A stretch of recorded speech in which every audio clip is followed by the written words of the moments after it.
This is Deandra Beatty, and you're listening to The Bowler Show. Hi, this is Jackie Bowling, and you're listening to The Bowler Show. This is Jeff Riggles of Storm Products and the 11thframe.com. You're listening to The Bowler Show. Hi, this is EJ Tackett, and you're listening to The Bowler Show.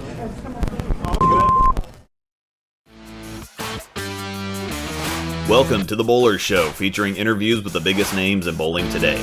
Tonight, we're joined by multiple USBC Open Championships titleist and current 2022 All-Events leader Brian Waliczek, multi-sport play-by-play and PBA broadcaster Dave LaMont, USBC Public Relations Director Aaron Smith, and Vice President of Marketing for Storm Products Incorporated, Steve Kloempken. And now your hosts, David the Waswo and myself, Luke Rosedal. Welcome one and welcome all to another exciting edition of The Bowler Show. My name is Dave Waswo. I am with Luke Rosedal, and Angel Rosedal is producing the show and currently serving drinks to my co-host. Thank you very much. I am good. Thank you very much. Luke, we're live here in the Family Fun Center den of Aaron's. Once again, thanks to them. Thanks to Mike Soroka for allowing us to be in here. Practice facility for the Avila College. This is, I mean, look behind us. We got 6 lanes. If you and I wanted to bowl, actually the lady at the counter tonight asked me, what lanes do you need to turn on? I'm like, we're not bowling. Yeah, we do that actually when we for the KC Open. We have all those people that fly in to bowl with us, and so they give us that room on Friday, or they give us the whole room on Friday night and put some, because people have been traveling for however long to get here, and so they give us the whole room and we do a stream, and so it's the Chiefs had a little surprise party in here last night. Oh, we were yeah. here for the tour of KC yesterday. I believe it was for Dave Tobe, the special teams coach. Oh, okay. And what's funny is, and we'll get way off on a tangent here before we start the Bowler Show. Steve Spagnuolo, the defensive coordinator, walked by the desk over there, and I looked at Mike and I looked at him and I was like, I know that bowler. I just can't figure out who it is. I know the face. And then they told me at the counter, hey, they're having a Chiefs party in there. I was like, oh, that was Spagnuolo. So anyway, he was there, Eric Benemy, and a bunch of others. And this is just what they have here. 6 extra lanes on there, the 32 lanes. Like you said, Avila College bowls in here. They book it for birthdays, parties. I mean, 6 lanes. It's an awesome place. Yeah. And it hit me originally that when you and I are in town and we have a tournament, and we have a lot of tournaments here, we're not gonna make it back to Topeka by 6 o'clock. So let's use the services of Mike Soroka and Aaron's Family Fun Center and have it in the den here. And I think it's a great venue. So once again, our show is brought to you by Storm Roto, of course. Let's see, it's backwards on here. So yeah, we can get this out of the way. Storm Roto Grip. We're going to go over some Storm Roto Grip balls here later in the show. Or maybe we're going to put Mr. Kloempken to work.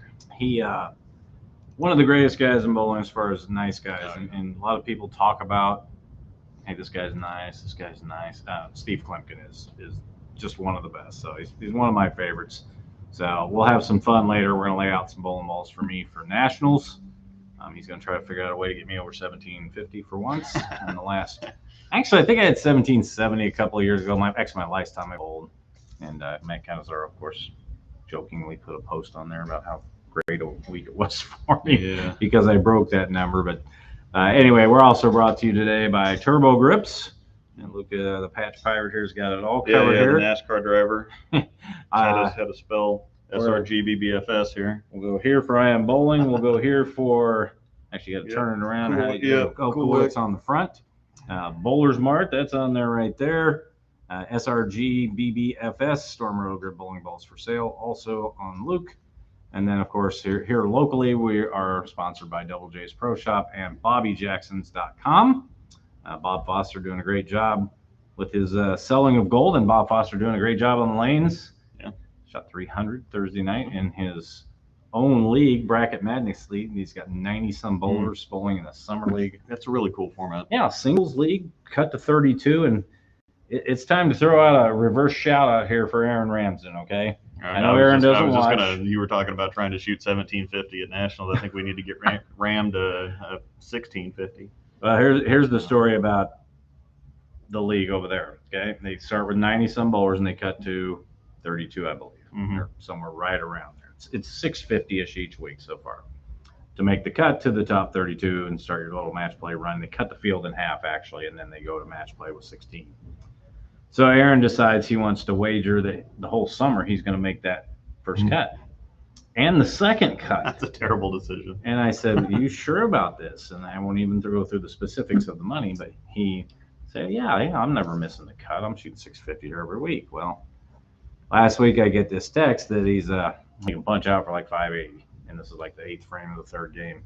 So that bet went awry for him, and I just wanted to give him a quick shout out before we move on to the show because he deserves it. But Luke, let's talk about the rest of the show also. Yep. Here, coming up in a few minutes, we're going to have the USBC Nationals All Events Regular Division leader. That's quite a mouthful. And Brian Walachek, and he's got quite a few consonants in a row there. We'll try to figure out how to spell his name exactly when he gets on. Brian seems like a nice guy. We talked a little bit in chat, and we'll talk about all the success he's had, especially here recently. He's got Eagles galore, and you'll talk to him about that later. Yeah. And of course, unfortunately, he is also stuck with bowling with Adam Barta, so we'll give Adam a little reverse shout-out, and apparently we're on the reverse shout-out portion of the show here. Usually we're giving them, nice shout-outs. Hey, can you mention my name on the show? Yeah. And so we'll check in with Brian, see his thoughts. The last time we had somebody on who was the all events leader in regular division, what happened, Luke? I'm gonna blame you because you were the. Does that count as a black cloud? I don't know, possibly. Speaking of that, real quick, Gann Williams had the front 9. I went out yesterday. I got 10th and 11th, and then my phone lost service out here, and he got through. He shot 300. Yeah, so that sounds about right. It may be. Somebody was putting the hex on your phone. I think it's a thing. Actually, that shows you how professional I am. I think we're supposed to turn these off at the start. I don't know. I think that's also like an iPhone 4 or something too. Yeah. So it's so old. It's got Roman might numerals. Putting the hex on itself. Yeah. Why does this have Roman numerals? Yeah. All right. Were we doing a show about bowling? I forgot. I don't know. All right, after the 610 interview with Brian Walachek, somewhere in the 640-ish range, you and I are just going to talk about maybe just the equipment that I've got, and then we'll kind of preview that. Yeah. You can tell me the ins and outs of what you might think might work out there. You don't go until late or early July, right towards the end of the tournament. 5 weeks or something like that. But we also had a couple new ones that were just announced, so I can talk a little bit of the tech. They don't talk some really, of that. Don't really want to start pushing or doing anything yet, but people are curious. So. And we'll put Steve Kloempken on the. We'll put him on the spot. That's what we can do. Yeah, we can just put him on there. Well, because you and I have had conflicting reports. We hear from one person, outside of 5 is out of bounds, and then the next person saying it's like cheating and they couldn't throw it in the gutter if they tried to throw it in there. So we'll get the skinny. Steve, I believe, shot around 20-40 himself. He's Mr. Consistent. He's good when they're dirt, when they're high scoring, whenever. He just throws the ball so good. So we'll talk with him and we'll see what his thoughts are. As I also made a post about the patterns, trying to get something to practice on, something close. Of course, they don't release the patterns, so because Jeff Riggles doesn't want them to. Hi, Jeff. I know you listen sometimes. Definitely Jeff's fault. Obviously, Jeff, we're kidding. I know you like transparency and feel like the patterns should be out there. So. And many others do. So anyway, you probably heard him on the call today. Unfortunately, I did not. I don't believe you did much either. I heard him a little bit. I tried to sneak in there from time to time, but we were getting prepped to come out here. So yeah, we're gonna have Dave LaMont on, one of the good guys, and kind of like Dave Ryan, bowling maybe not even necessarily his forte as far as doing sports. He does so many sports. Yeah. Same thing with Dave Ryan. You see him all over the place. Even Rob Stone doing soccer and stuff like that. So we'll check in with Dave. He got the team up with CDB today. She was on the show last week with us. So we'll see how unbearable that was for him. And, we'll talk about Brianna Clemmer, of course. Yeah. And the historic run that she had. Tried to get her on for 6:30, 6:40-ish. But as you said, she's probably in celebration. Yeah, they're hanging out with family and then getting ready to go to the next stop. So it's no excuse. You come to the bowler show and when you win, then you shoot. But 46 of 48, is that the story you remember? Yeah, she missed twice in 4 games. That's inexcusable. So yeah. So 46 of 48, we're just talking like that's she didn't normal. Carry twice. So yeah, she switched. She might have actually missed. She switched balls more like than butter that, and pearl there. Yeah. So Anyway, Big we'll squish. talk. We'll check in with Dave LaMont, and he's going to have some good stuff. And like I say, he's one of the good guys in broadcasting. Seems like we only have good guys on the show. I obviously I don't invite people that I don't like on the show, but I mean it when I say that. We're not just going to say everybody's nice, but and speaking of that, Aaron Smith, who we just allow on the show. So Aaron Smith could be a game time decision today. He's doing some stuff with the Super Senior Shootout. He gives us our hot dog update. He will Updates let on us that. Now know, you can only buy 4. I saw they have a sign up. You can only buy 4 hot dogs at a time now. I feel like I'm the Brad Miller of hot dog posts, missing 4 pins. When does that go away? I'm at the 1 year statute of limitations. I don't know. I think at some point What it does gets that into say? like that Family Guy thing to where it's funny for a second, and then they keep running. It's like, okay, this is old now, but then they keep doing it for so long that it becomes funny again. Well, let's hope that it does become funny again, because I'm really starting to not like it. No, I don't care. Mike, of course, Adamski's always going to catch on to that, and my buddy Sam Neves, who walked me through the beginning parts of last year's stuff when I went out to Vegas and worked. So I always thank him. But Sam's looking out for me. Sam's got another job in the USBC, and as we said earlier, we also had Steve Kloempken going to be our anchor person. He might stay on 20 minutes. He might stay on an hour. I know you guys don't care how long the show runs. I guess I get to look from behind the glass from Angel. It was not an angelic look. Let's supposed to put it that way. So, Yeah. All right, Luke, without further ado, let's go ahead and bring in our first guest. I believe he's in the queue and ready to go, as Angel once again doing a great job getting the guests on the show. As we said before, this man has 3 Eagles. You can tell me what word that is for that later. He's with Team NABR. Of course, his name is Brian Walachek. Brian, welcome to the Bowler Show. Good. He's hiding in the corner. There he is. Yeah. We need some audio. All right, we're working through some audio issues. Brian, hold up a finger if you can hear us. All right. Currently, we cannot hear you. Are you on Bluetooth or anything?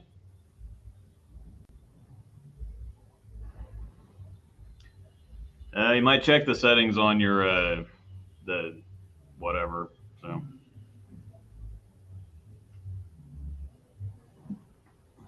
sometimes this thing defaults to really weird automatic settings. Like every time I pull into it, I've got to change the settings to get it to the microphone rather than like the speakers or something. Like it wants to pick my computer speakers as the microphone, which just doesn't work out. So all right, stand by for now. We're gonna work through this stuff. Just hang in there. You're looking good tonight, though. I'll give you that. Yeah. The lighting's good. The picture's good. This is normally what we have issues with, is everything kind of breaks up and everybody's all fuzzy. And Is that any better? Oh, there we go. Is that the one? Tech Wizard. That is the one. Yeah. Angel, did you Loud do and that? clear. Nice. No, I don't know what button I hit, but you hit enough buttons. Eventually, you find the right Hit one. the on button. You hit the live Like sound button. that old Verizon commercial or whatever. Can you hear me now? All right. Did you hear your rousing introduction? I did. It was amazing. Thank you guys for having me. I'm humbled and honored. I appreciate the opportunity. Thanks for it. Absolutely. We're humbled and honored. You're the guy that has the Absolutely. convocation of eagles. That's what a group of Is that eagles what it is? Fun fact, convocation. Convocation. You had that? A group of eagles is a convocation. I like it. Yeah, so you have a convocation of eagles. Is that a real thing? I think It's a real thing. Yeah, It's real. yeah, I'm gonna start using it. That's Yeah, our new logo yeah. for the team. Convocation. All right. Let's- Well, anyway, thank you guys for having me, and I appreciate it. I appreciate the shout. Absolutely. And Now, if- the only scary part here is we had Brett Cunningham on a couple of weeks ago, and his reign after the show didn't last very long. Let's put it that way. I think Yeah, it how'd was that the go? same day. So you had how'd that go? No, I'm just teasing you because yesterday, Dave, you sent me a message to get on board, and I said yes, and I had a long drive home because there was the big tournament out in Ohio that I bowled, and the tournament finals were on Sunday, and I'm driving home on Saturday just to let you know how I did. But so I had a 5-hour drive home, and I was like, you know what? You guys send me a request to be on board. I definitely should watch a couple episodes or listen to a couple. So I chose the one that Brett was on, and that was you invited him on, and the day he was on, he got beat. And so to superstitions and jinxes. And yeah. I accused of the black cloud, of course, when I'm filming. So I don't expect to make it through the night, is what I'm getting at. Yeah, Is there thanks for anybody coming you- on anyway? Yeah, is there anybody you Fun know while it of? lasted. While you're still leading, let's talk about the team that you bowl We with. probably got a couple hours. Yeah. Most of the guys on the team NABR are nice, but tell us a little bit about how unbearable it is to bowl with Adam Barta. He's not a good person. I don't know if you've ever met him. I mean, a lot of people like him, but they like him on the social media. They really need to get to know the inner Adam to get a feel for who he is, and to really know that nothing is genuine, nothing is real. And sometimes you put up with him because he can throw strikes, but eventually you're like next year we're looking around. But since he's the sponsor of the team, I like his chances. No, he's a good cat, but I roomed with him this weekend, and as usual, he likes to play pranks and likes to be loud. But Adam, at any point, if I have a chance to throw him some shade, I'll do it in a heartbeat. Yeah, we're giving him trouble. Of course, I did an event in 2018 called Waswo versus Barta on my way to Syracuse. Did you crush him? His hometown. I'm sorry? Did you crush him? I did not. And he gave me, this was an endurance test too. And you know, Adam and I are both in tip-top shape. So it didn't end well for me at all. It was a strikeathon. Who could get to the most strikes in the least amount of time? And we set the bar at 65 for me and 80 for Adam, and he still crushed me. It was rather embarrassing, but of course we did it for the two children. We ended up raising $10,000 for their charities, and then Adam pretty much rubbed it in for a while that he gave me 15 strikes and he still beat me. So it was a little humbling too. He does such great work with charity that it's difficult for me to talk poorly about him. But yet I still have time. One of the, you talk about tip-top shape. One of the things that he always brings up, and he thinks it's funny, is we were sitting at a poker. And I apologize if I'm getting off subject. You can take as long as you want on any subject. But we were sitting at we were bowling in Vegas, and we were sitting at the poker room, and I look at him and I'm like, wow, he's got some leg muscles on him. And I look over at him and I go, man, were you an athlete at one time? And he's like, and that still sits inside him. And he's like, yes, at one time I was actually athletic. So, but it is funny that you mentioned that. All right, well, this is easily becoming one of my top 5 interviews of all time, the way we've started. So let's segue from Adam and let's talk about Mike R. and some of the rest of the guys and actually get a little more serious and talk about how you guys work together every single year to create the shot, create the, things that you can do to win Eagles like you did this year or possibly win. Yeah, to finish fifth in all events. Well,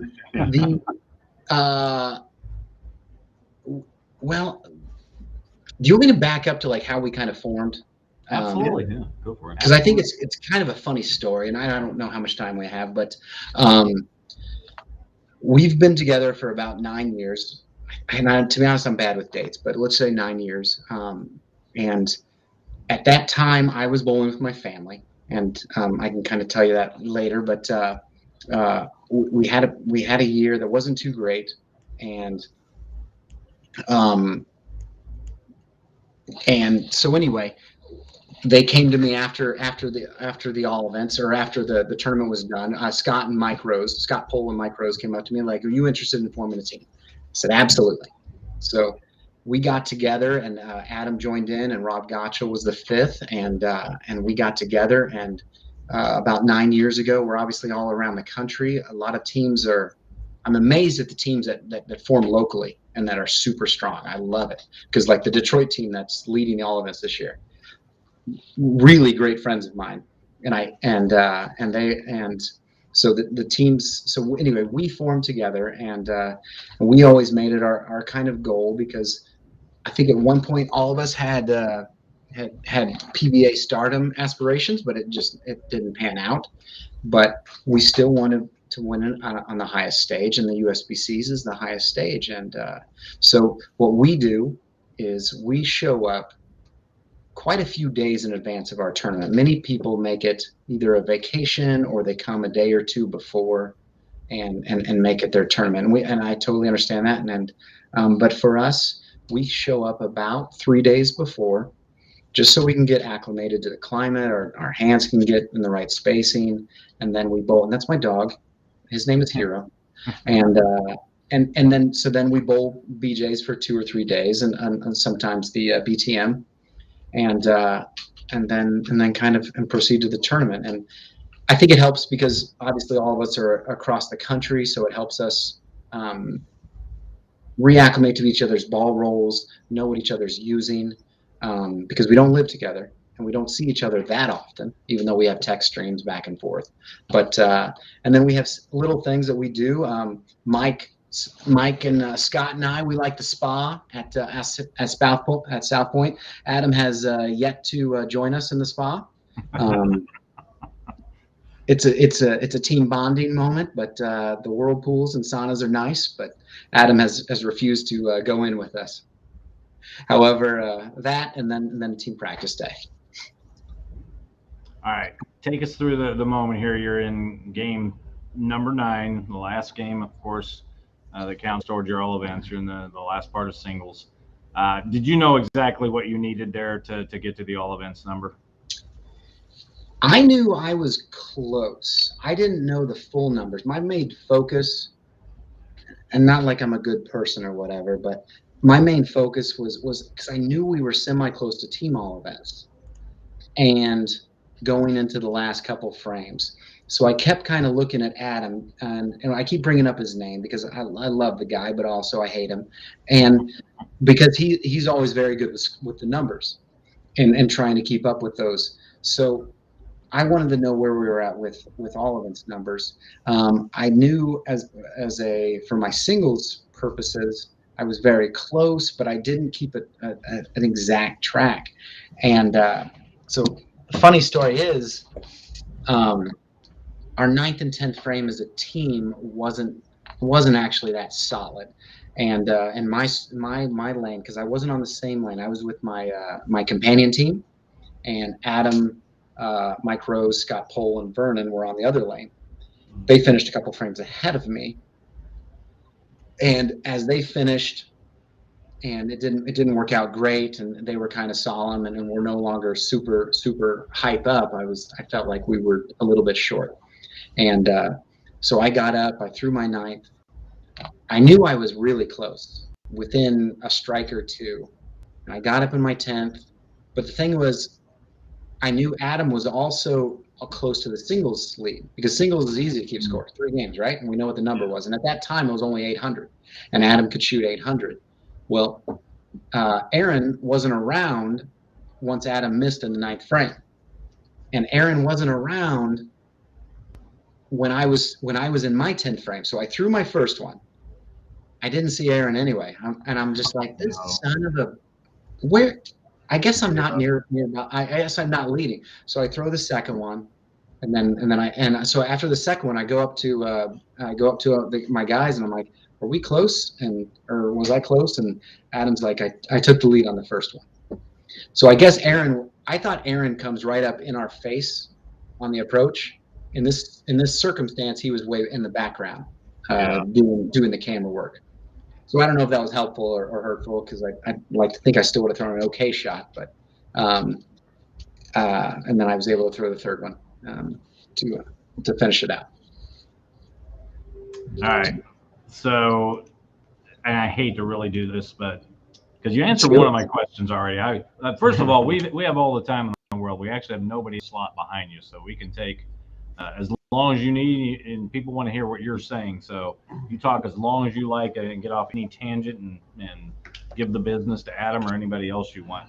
You can use all. I got a long list. If you want to hear out that laundry list, you're more than welcome. But one thing I like to always ask, and this is Luke's favorite question. I always bring that up. Is I was going to ask you who your favorite team member was and who your least favorite, and I assume it's Adam on both ends. Oh, on the team? Yeah. Oh, who's my favorite? Who's the least? No, let's stop talking about Adam. Let's go to my favorite. I would say no. You know what? It doesn't. I don't know favorites or least favorites, but Mike Rose is probably my favorite and my least favorite at the same time. And this is the reason. His attitude. I mean, so I don't know if the crowd knows Mike Rose. He's 4-time Eagle winner. He's a killer. He's number 2 on the all-time average list, and he's gone through some issues as being a team. A couple Eagles we won. His sister had cancer, and he had to fly back during our actual competition to be with her in her last moments. And I mean, and besides that, he's one of the most positive human beings around. And so anyway, all that being said, he's probably one of my most favorite people because he's for you. He's rooting for you. And at the same point, I hate his guts because this reason. When we go out to USBCs, our goal, and unlike many teams, our goal is to hopefully win. And I know that's everybody's goal. But if we have if we have a very good, but we're still short of the number, so if we're in the top 5 or top 10 after team event, it used to be Matt, now it's Aaron. He wants to take a picture of us, right? I am angry at that moment because we are not leading. I need some time to decompress. And Mike is so happy. So I don't know if you want to look back at pictures or even this year's picture. If you look back at like this year's picture of my team event picture, I have RBF face. I don't know if this is the family channel or you can say it. You can say it. Well, I don't know. But I mean, at some point, I don't want to curse on your channel. You seem like fine humans. But I am so pissed and so angry. And so, and there's many of these pictures that we've had over the years that we've finished medium good and top 10-ish. So Matt's job then, or Aaron's now, is to take a picture of us. And I am seething at the camera. And Mike is ear to ear smiles. Like we won the lottery, and it irks me off because right afterwards he's giving me high fives, he's giving me way to go Brian's, and I'm honestly like, get away from me right now. I need a moment. But in the end, after I decompress after a couple of minutes, I go, all right, Mike, you're a better person than me. Thank you. And so anyway, that's my favorite and least favorite teammate. All right, for me on that team NABR, my favorite is Adam Barta, and my least favorite is Scott Pohl, and that's only because his commercials pop up so much on YouTube. Oh God, the guy's great, and he does a great job, and he's a good ambassador. But man, those commercials just all the time. I'm like, I don't need his advice at this moment. I mean, let's talk about how Scott can coach some more, right? So you know what I'm saying. So I'll tell you what. Normally our format I'll talk for 10 or 12 minutes ish, and then I bring in Luke. But we got plenty of time today, so I'm going to turn it over to Luke for a while, and then I'll come back in with I'll Zets Adam or whatever. I'll figure out the right spot to come back. But I'm going to flip it over to Luke. He knows a little bit more about bowling than I do. I'm one of those I guess you'd say a field player. I just throw the ball and go from there. Luke knows all about the technical stuff. And he'll have some questions for you, and I'll kind of lead him in here. Somebody in the chat asked, you're a Storm staffer, we're Storm staffers. They want to know why you named your dog the Brunswick Hero. Because our dog is 6-7 years old, and he is the 6th person of our family. And at that time, the movie Big Hero 6 came out, and my family called him Hero because we follow whatever our kids do, like a bunch of idiot parents that we all are. So my kid is literally a foot away from you right now, just off camera. Gabby, you want to sneak in the camera real quick? Sure. This is how attached my kid is to bowling. So hi. You want to say hi real quick? There you go. Hi, old man. All right, that's How are you? That's a great moment. All right, beat it now. All right, I'm gonna turn it over to Luke, and we'll talk about more bad guys like Adam and Lonnie when I get a chance. Oh, yes. Don't get me started. I'm one of those who can't do coach or teach type of people. I know a bunch of stuff, but I can't actually use it to help myself out. So I like talking to other people about it. One of the focuses of interest here is obviously the all events leader. You have a convocation of eagles like we've already established. So what'd you use this year? How were they different from last year? Just, surfaces. A lot of people are telling me, I don't really need a whole lot of surface this year. Did you guys need to break them down? Just talk about the tournament as a whole, I guess. Well, we kind of have I hate to be a bad interviewee at this time, but we kind of have a rule on like July 18th that like our goal, I'm sorry, if we do well on July, we will tell anything and everything on July 18th. But however, I will tell you anything team related. My bowling balls that I used, I try not to say too much, but I don't want to be like jerky about it. This is such a momentous opportunity to win. I hate to give someone something, but I don't want to be the person you don't want to hear. So short story long, I used a plastic ball up fifth arrow, and then as I started to migrate in, the ice was pretty muddy for a while, and then as I moved in throughout the time, I got into like 28, 29, and I faded it back, and it really looks good. I hope everyone, especially the good bowlers, look at that direction. On a real note, I don't know because I actually had a gentleman, because that was a Facebook post that I put of how I bowl, and I use Storm equipment. I use 3 different bowling balls, and I don't know how your the people that listen to your show seem very educated in bowling. How I talk about bowling balls. I talk about bowling balls and being in the front part of the lane. I talk about them being strong, medium, and weak. And then in the back part of the lane, I talk about them being fast and quick. Mm-hmm. So, and if that makes any, I can go into that more. But I used a medium ball with medium speed to start in the team event. Now I wanted to stay right because I have a higher rev rate, and I apologize if this is too much and bore people with information, but no, that's actually what I do on my channel. So go for it. Oh, okay. So our team's thought process, and we've all kind of figured this out over the last 8 years of not seeing a pattern and things like that. Is stay to the right as long as you can, and then slowly migrate left. So in practice of team event, I have a higher rev rate, so I try to stay right, and I do that with high ball speed, and I just throw it as hard as I can to stay out there, and then I start moving left and coming down to my regular ball speed. Okay. And then doubles and singles, they're a little tighter, so I got to do my normal ball speed, but fiddle with angles through the front, if that makes sense. Yeah. Now what we'll have to do is if Dave just didn't double black cloud you here, we'll just have to have you on again after you win.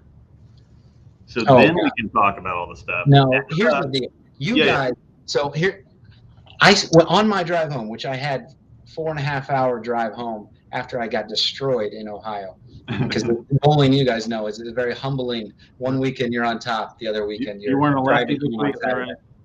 What's that? You weren't left-handed this weekend. You saw the finals. I sponsor left-handers. By the way, I sponsor Justin Knowles, who's in second right now. Yeah. Okay. Yeah. I was cheering for him and not cheering for him at the same time. So on my drive home, I started thinking about all the bowlers that are left, and I'm like, good Lord. I mean, there's so many good tour guys, let alone very good amateur guys left. I would, including Dave. And I probably will not win, but it'll probably be a top 5. So it'll be interesting to see where it lands. Well, it has been kind of interesting because we've seen you're one of the very few that's gone like, I mean, you went like 740, 750, 750, or I mean, you were right there. Some people have gone like 630 in team and then like 780, 790 or something like that, or they've had 2 really big sets and one that was kind of whatever, but you were probably the most consistent one. Yeah, the top however many all events. My doubles and singles, I very rarely say that I got every pin because it just feels uncomfortable, right? You hate being that dude. Yeah. I got every pin. I made 3 splits. I struck out every time in the 10th. And the moves that I had to make, to be honest, because I struck out every time in the 10th and I had the moves, I'm thinking I might not have had the right ball or wasn't playing them right. I mean, I know I shot a very, very high score, but there's at least 5 guys right now that have shot 1560 in that range on doubles and singles. So, I mean, but anyway, obviously, and then in team event, I think we all worked together so well, and I was probably near the highest rev rate. They were so easy for me. I probably could have had. I had a couple bad breaks and shot 740. So I could have shot a lot more in team. And so that being said, I see the really great. I mean, like Rash hasn't bowled. He finished 2nd last year. You guys, your episode got me looking at people. Darn it. Yeah.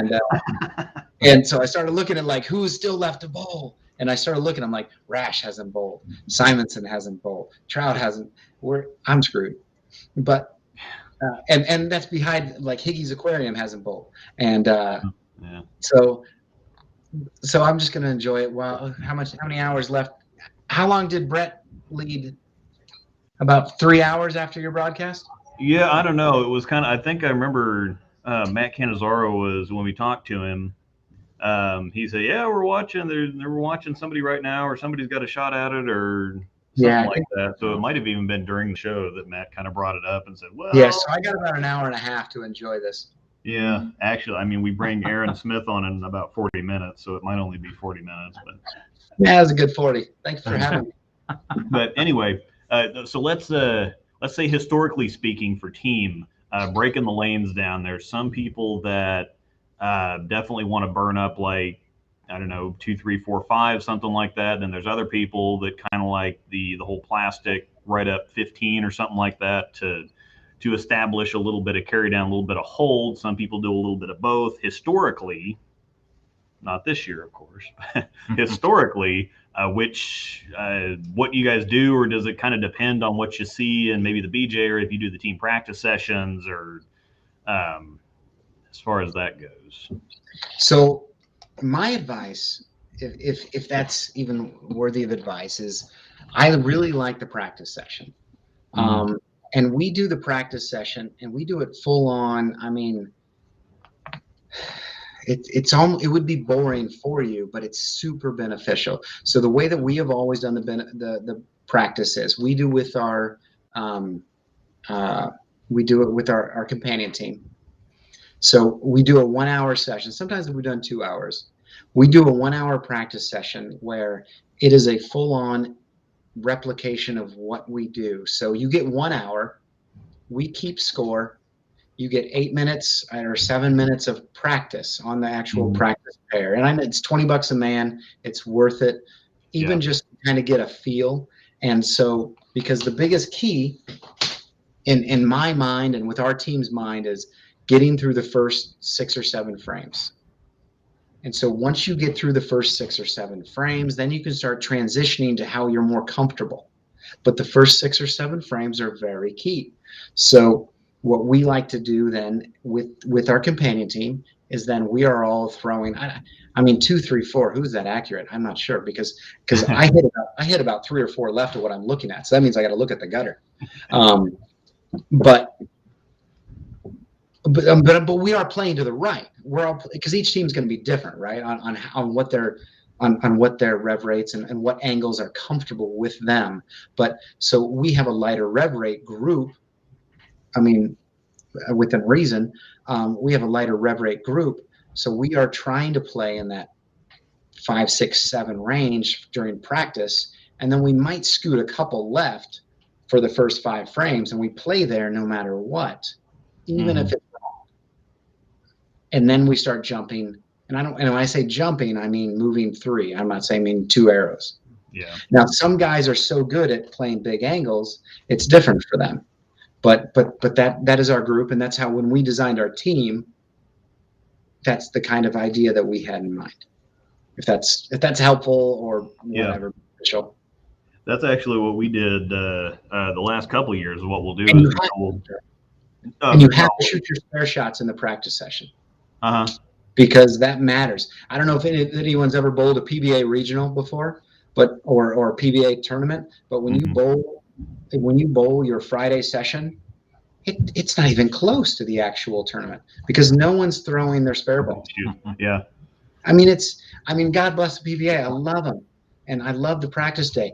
The only good thing that happens from it is you see the difference in your bowling balls. Yeah. But don't watch the actual reaction, because they're not going to be the same. As soon as you're throwing your spare ball down the lane, they're going to be different. Yeah, and that's what we do. Is we get on the practice session. Normally we have one team on one lane and the other team on the other lane, and one team works on, burning 5, and the other team works on plastic down the middle, and we kind of judge back and forth. And so we see, what kind of a look we got, but we also do so we're setting a stop, we're setting a timer, so we practice for 7-8 minutes, and we get lined up, and we kind of go through the entire thing and figure out what we have, and most of the time we're somewhat close. We're not going to. Which lane has become easier? What's that? Which one has become easier?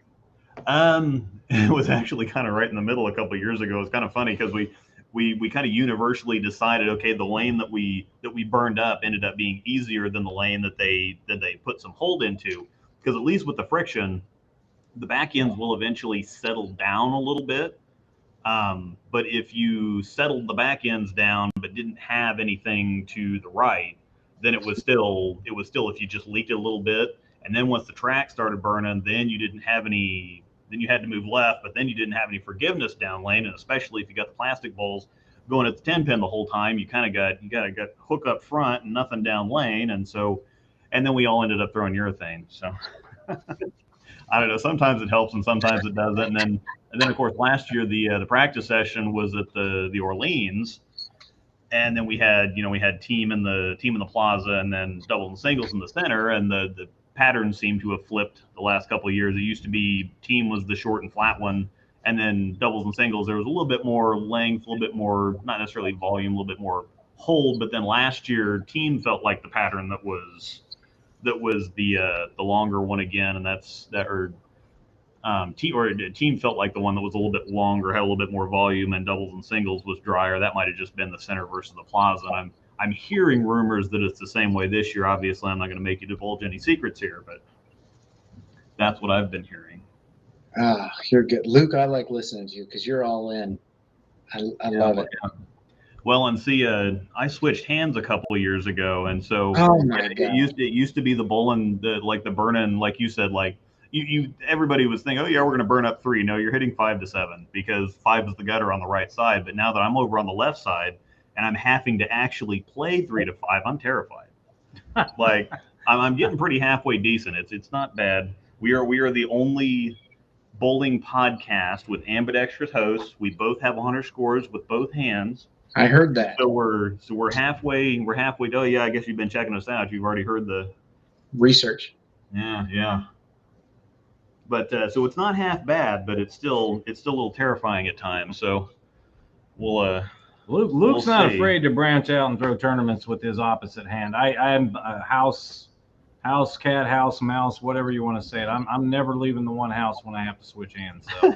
But Luke is trying to work on his tournament game left-handed, and he has to really, because his is more by Mine was injury related, but he has to make the change. Sure. I was bowling a tournament this weekend, and apparently Parker Bones, young man, and I don't know much about him, but I only saw him two-fingered, but apparently, and he throws it very good, and he seems like a very nice young boy.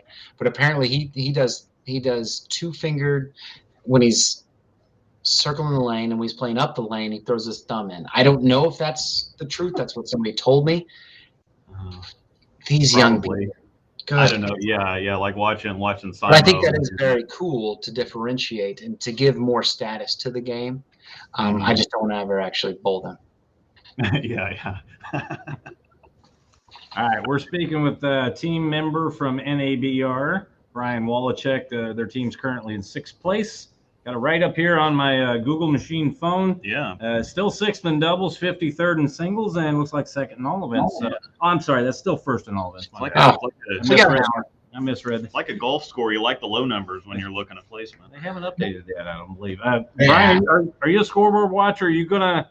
We get into a little more into June, late June. Are you gonna look a little more, or do you just kind of wait for the Facebook updates and Aaron Smith's going live? No, this is pretty big for me. This is my biggest tournament. So I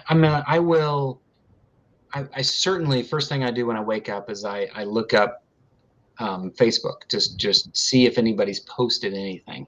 And I don't think they so yes, I'm a scoreboard watcher. Will I actually watch frame by frame?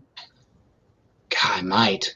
If somebody's close, you might have to watch tonight or tomorrow, just the whole black cloud thing. But after that, you probably go back to your regular. I'll be done watching after basically 9 p.m. tonight. Yeah. However, if somehow it makes it through Wednesday, I will watch. If it's my bedtime's 9 p.m. because I have three young humans, and then an early morning. But so I will watch. Obviously, I won't watch, but I will definitely search every morning, and then if I hear someone's got a good score, then I'm a scoreboard watcher. All right, you talked a lot with Luke about how the patterns were playing. I bowl in a high friction house where I do all my practicing. What would you what pattern would you suggest, or is there some pattern that might mimic the team or singles and doubles pattern the best? How high friction? Very high. 21-year-old. We're talking like 25-year-old HPLs. That's what we're talking about. That's all right. Show's going to the dogs. Yeah. He's to the burglars out there. He'll kill you. Yeah. But to the rest of you, he's all bark.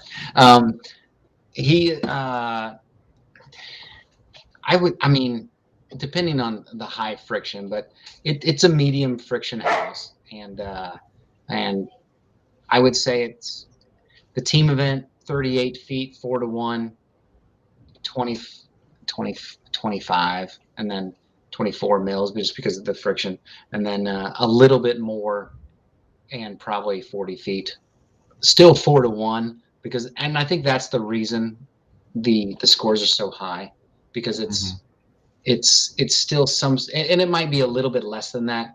And I don't know how educated your or how big bowling nerds your audience is, but when you have a 4-1 pattern, or even a 3.5-1 pattern, if you play them correct, you have a lot of room for error. Even though it doesn't seem like that, you have a lot of room for error if you play them correct. If you don't, then you can get your ass bit.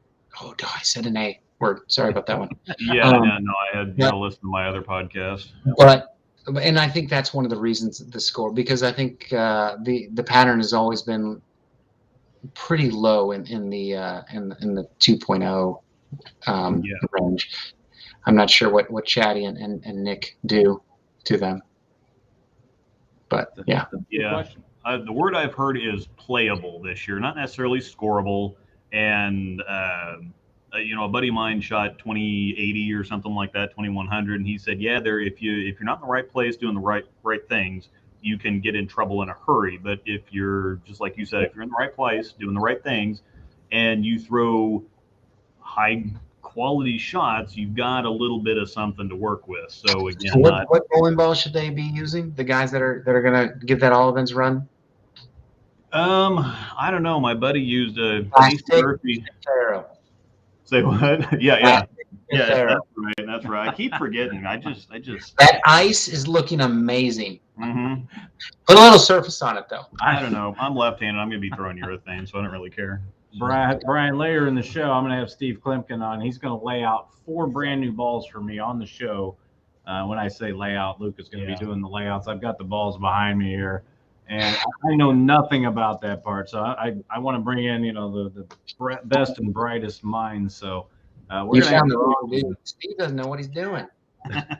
Well, and Steve will probably Steve's one of those guys. He'll probably give away the trade secrets. He'll probably tell us everything. So more. You know what? I can't believe this has gone this long, Brian. We normally have 15 to 20 minute segments. And we're going, "Geez, what are we going to ask this guy? He's got nothing. I'm ready to give up one of my segments to you. This has been so enjoyable. You better be careful. This will become a regular thing here. No. Well, I think I got an hour left, so.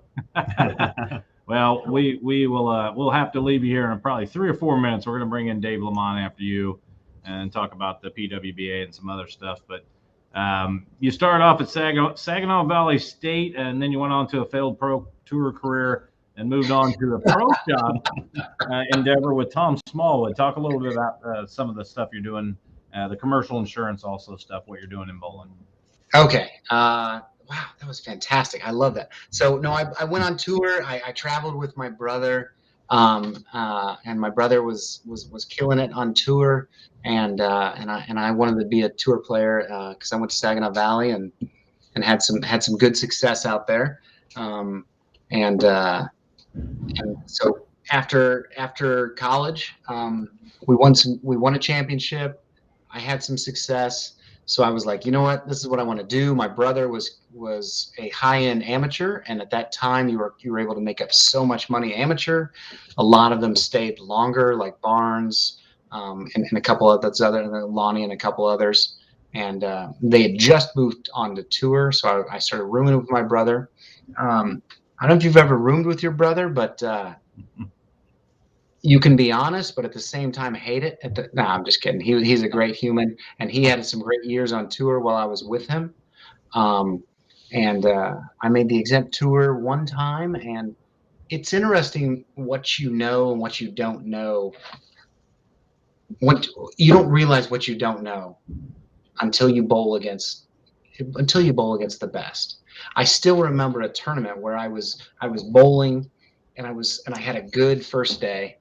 And at that time, it was 8 games on one day, and then 8 games on and then they took the top 32, and then I bowled 8 games the next day. So I finished in the top 5 or 6 or 7 or 8. I don't know where I was, but I had a good first day. And then on the second day, and this is still my rookie year, and on the second day, I had to be so far left because the ball was just curving. And I just didn't realize, because I came from college, and I know the kids in college are so much smarter than they are in my day, but my ball was curving so much off the friction. So it was making me move so far left. And I ended up curving the ball, and I had such an attitude because I was 21 years old or I was 23 years old. And in the end, I didn't have a good day. And I came back into the paddock just mad that the lanes were bad, rather than realizing I didn't understand lane play. And so that's the biggest, evolution of my game, of just realizing what I didn't know. And so after the tour, I still wanted to do it, and I stayed with it. I bowled the regional tour, and I made the exempt tour at that time. They paid the top 64 a dedicated amount, which made it worthy. It made a good explanation that I could say to my wife. I was like, "Hey, sweetheart, we're gonna make some money. We're gonna live pretty good. enjoy those ramen noodles, baby, because they come in every week." And but unfortunately, I didn't really kill it then. I just did good enough, and I learned a lot, like afterwards, about ball shape and ball movement. Right towards the tail end of my career, of my PBA tour career. So then for the next 10 years, I bowled on the amateurs and still competing a little bit. And so this is kind of the whole long spiel of my timeline. So so after the tour, I bowled the regional tour, and I just realized, for me personally at that time, I was starting a family. We had one, maybe two children, and the regionals were long weekends. And I had I won regional player of the year for my second time, but it was still so much time away from my family that the money didn't seem right. So when I won the second regional player of the year, I finally decided I need to get a better job to make some more money at home. So I dropped my card that year. And so after that, I moved on and been bowling and running pro shops for about 6 or 7 years. And fast forward 4 or 5 years later, I had the opportunity to join insurance. And it doesn't sound like it sounds like an odd thing, because they're the most hated people after lawyers, right? I mean, maybe even they could beat lawyers as being more hated. But my dad got hosed over, because my dad owned bowling centers. Got hosed over by insurance agents. So that is now what I do to try and be on the other side of it. We insure bowling centers. We have over 400 centers across the nation, and my region is Michigan and Ohio.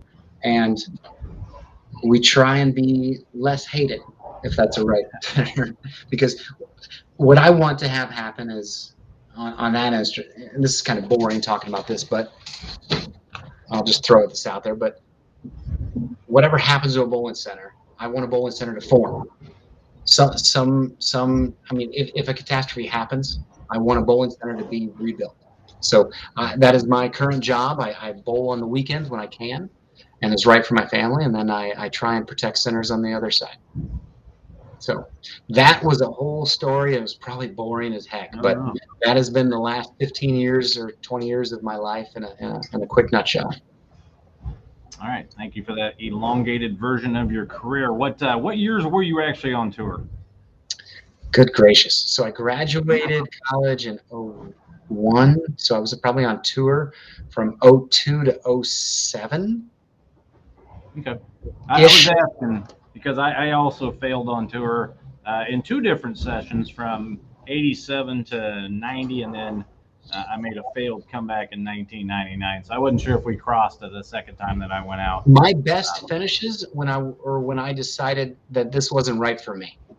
I started making top 20s like a heartbeat when I realized, you know what? And I'm just going on further. I learned so much on one of my failed trips. I did some coaching with Borden, and I learned so much after failing that it was very funny. I think I've become so much better in my last 10 years than I was on tour. It's very funny how you can see lanes differently. Yeah.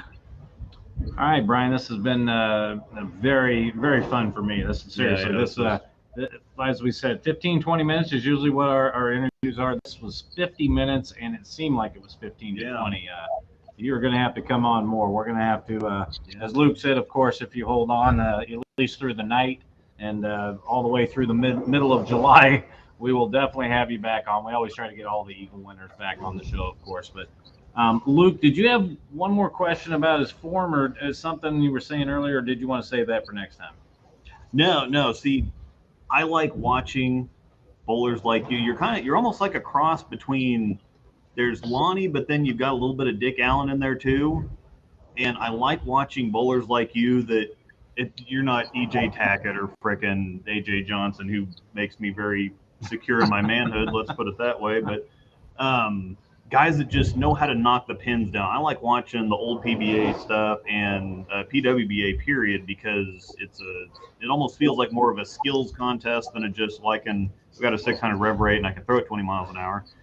But guys that just know how to get the pins down, that's a whole different level for me, as far as, okay, you can throw a really pretty shot. I'm not saying that you don't, but having these guys that, you watch all the time that think, oh, I throw a really pretty shot, and why didn't the pins fall down? But then you got the other guys that just know how to bowl, and that's why I really like watching players like you, because you just got it. You know what you're, and especially after what you just said about, you know, failing and then learning so much about that, and then how much you've learned, and it's like, yeah, you just got it. So they did. Aaron did have like the last 10 minutes of your doubles and singles squad on, so I went back and watched that, and so it was very, very cool.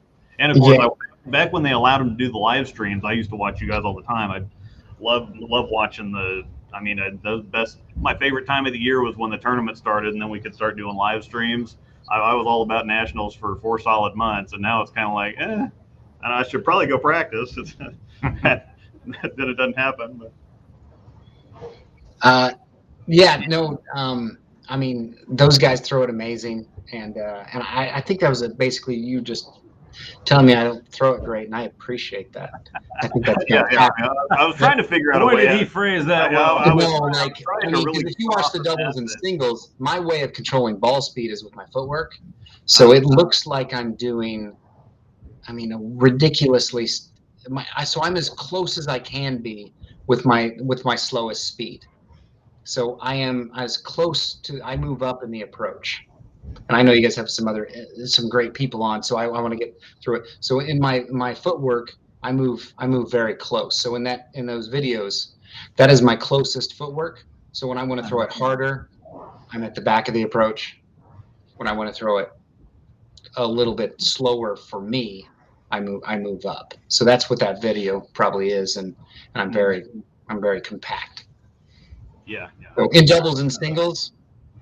In that moment, I might have been throwing it as slow as I can, but for all you bowlers that are getting ready to go, 5th and 6th aerial plastic, you won't have to do anything. You're good to go. Yeah. Rock it out. I talked about that earlier. Yeah, that's good advice, Brian. Let's leave it right there. Once again, this was a pleasure for us, and we appreciate you coming on. You're now up to number 2 on my favorite people on the team NABR, only because I really don't know Mike that well, or Vernon or Scott, but we do know Adam, and you did a great job this year. But like Luke said, shooting the consistent scores you did, that's going to be tough to beat. I still think that's tough because we've seen the high scores, like you said, in doubles. Well, yeah, but we've seen. But you got to start 700 even in team to even think about having a shot. So anyway, I'll stop talking about your all event score and stop putting any black cloud or jinx on, but this really was fun. So, but we do have Dave LaMont waiting to go. So you have a good night, sir, and thanks a lot for coming on the show. Thank you. Take care. All right. Brian Waliczek. Well, that is in the top, let's say top 2. Well, see, that's maybe top 1 of that's what I was going to say. I think that's my favorite interview that we've done so far on the second time around. Of course, I don't want to jinx or black cloud that either. Hopefully he makes it through the night with our, top guest spot now. But well, let's see if we can top that. Now we don't have an hour for Dave LaMont. We should have all the time in the world for him, but he's got better things to do in the bowling world. He was busy today, of course, on the call in Florida. I believe it was Clearwater. Unfortunately, I was working the tournament, and you were doing some things we didn't get a chance to hear the dulcet tones of Dave LaMont. But Dave does a great job on TV. Dave, welcome to the Bowler Show, sir. Thank you. It's going to be a tough act to follow, but I will absolutely give you everything I have. That voice. Yeah, that's what I was just thinking. Yeah, he's got that voice too. Just that. Dave, can you take a moment right off the top here and just go? Say anything. Yeah, just say. Well, I'd like to cut a soundbite. I'm going to put Luke to the test here. Just if you would, just say, "This is Dave LaMont, and you're listening to the Bowler Show." This is Dave LaMont, and you're listening to the Bowler Show. Hey, you got to cut that. I can clip that later. Good. Yeah. So good. All right, Dave. People know you from the bowling. Of course, that's our area of expertise. You do a lot of other sports, but let's just start with today. Obviously, you were around a little bit during the week. You saw the historic run that Brianna Clemmer had, and of course, culminating in the title. Tell us how special the week that was for you to cover. Well, there was just a different sound about what she was doing. I mean, you guys have been around boulders. You've seen them get hot, but I don't know how many back-to-back 300s you've seen and 29 straight strike strings that you've seen, which she pulled off on Friday. And the amazing thing about it was, while it thrust her into first place, over the next day, she kept battling Diana Zavjalova for first. Not because, she obviously cooled off a little bit and kind of returned to a normal level. Diana was no worse than third place over the couple of days, going and ended up being the number 2 seed. So she was forced to stay. She couldn't just live off of Friday. She had to be good Saturday too. And the number 1 position was in doubt until the very final game, when they got on what was a friendly pair, but Diana didn't bowl well, and Brianna did, and that's how we wound up with the 1 and 2 like we had. But the other question was going to be, okay, great, that was fun. Now you have 1 game to prove that you were the best bowler over that period, and she proved it. She had that nice strike string in the game. Brianna Cote kind of, I think, ran out a little bit out of gas, maybe lost her look. It's tough to run those ladders, and the conditions were very interesting, as is always the case. How 2 lanes that are side by side can have opposite characteristics always amazes me. Mm-hmm. Hey, tell us what it means to you to have a Kelly Kulick, a CDB, and some of the people you have with you in the booth to kind of break down the real bowling part in detail. Well, anytime you get an analyst who's an expert in the sport, and that could be any sport, it makes my job that much easier. I don't think people expect deep analysis from me. That's not my responsibility. That's their responsibility. But they do a magnificent job of not only speaking, I think, to the bowlers who are highly technical people who want that inside information and a hardcore breakdown, or to somebody who might be a more casual bowling fan and is trying to understand some of these terms that they might have heard. And, Carolyn was guessing ahead a couple of times today that really nailed it on ball changes, on strategy as to which lane to finish on and not to finish on.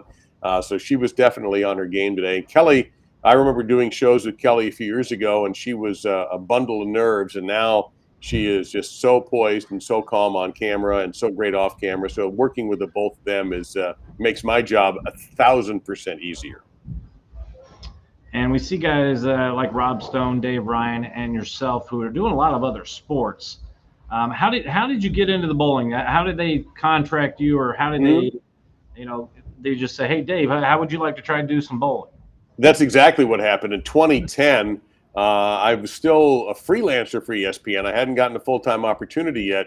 And I did get a call exactly like that. Hey, Dave, what do you know about bowling? I said, well, I used to watch it all the time as a kid, that Saturday afternoon ABC show. And they said, well, we have a couple of events for you to do. And it was the Intercollegiate Team Championships in El Paso and the Queens Tournament, which happened to also be in El Paso. One was taped, one was live. And that's how I got started in 2010. My first partners were Chris Barnes. And then for one of the shows, Linda also helped out for the Queen show. And I really loved it. And I've always been a fan anyway. And then getting the opportunity to do it and then learning that it was a much more complicated sport than the one that I was participating in, that it really drew me. And so ESPN for several years, those were the only women's telecasts that were getting on. The Queens and the US Open, college shows, that was it, because there was no PWBA at the time. So I just would do 2 or 3 shows a year and kept begging to get the PBA gig, especially when it opened up when Rob left, but that didn't quite work out for a while anyway. And that's how it all got started. I know you enjoy doing all the sports, but if you had to list your favorite sport to cover, maybe kind of, I wouldn't say your least favorite, but what would be more towards the bottom of the list?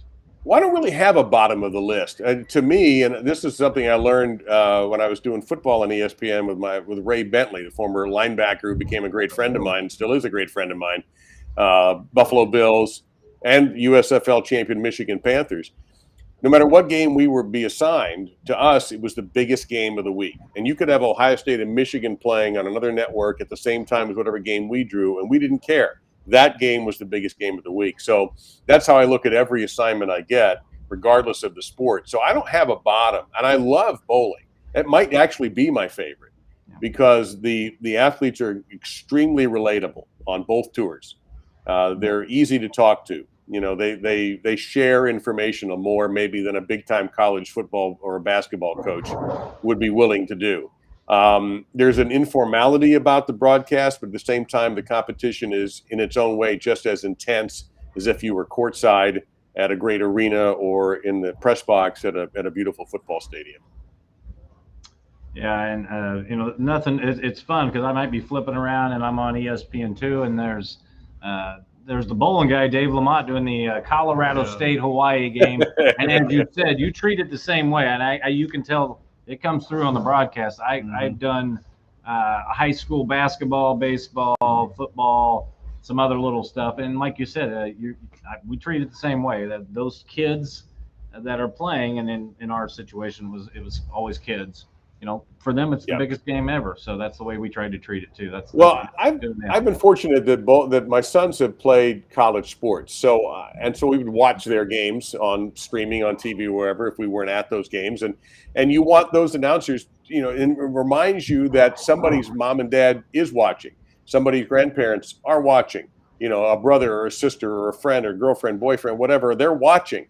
And you want, no matter what the score is, you want to give your best effort. And I've had some real stinkers. I've had 49-0 football games or worse, or bad basketball games or whatever. But you have to remember that somebody's paying attention and really wants, to see their son or daughter on the air.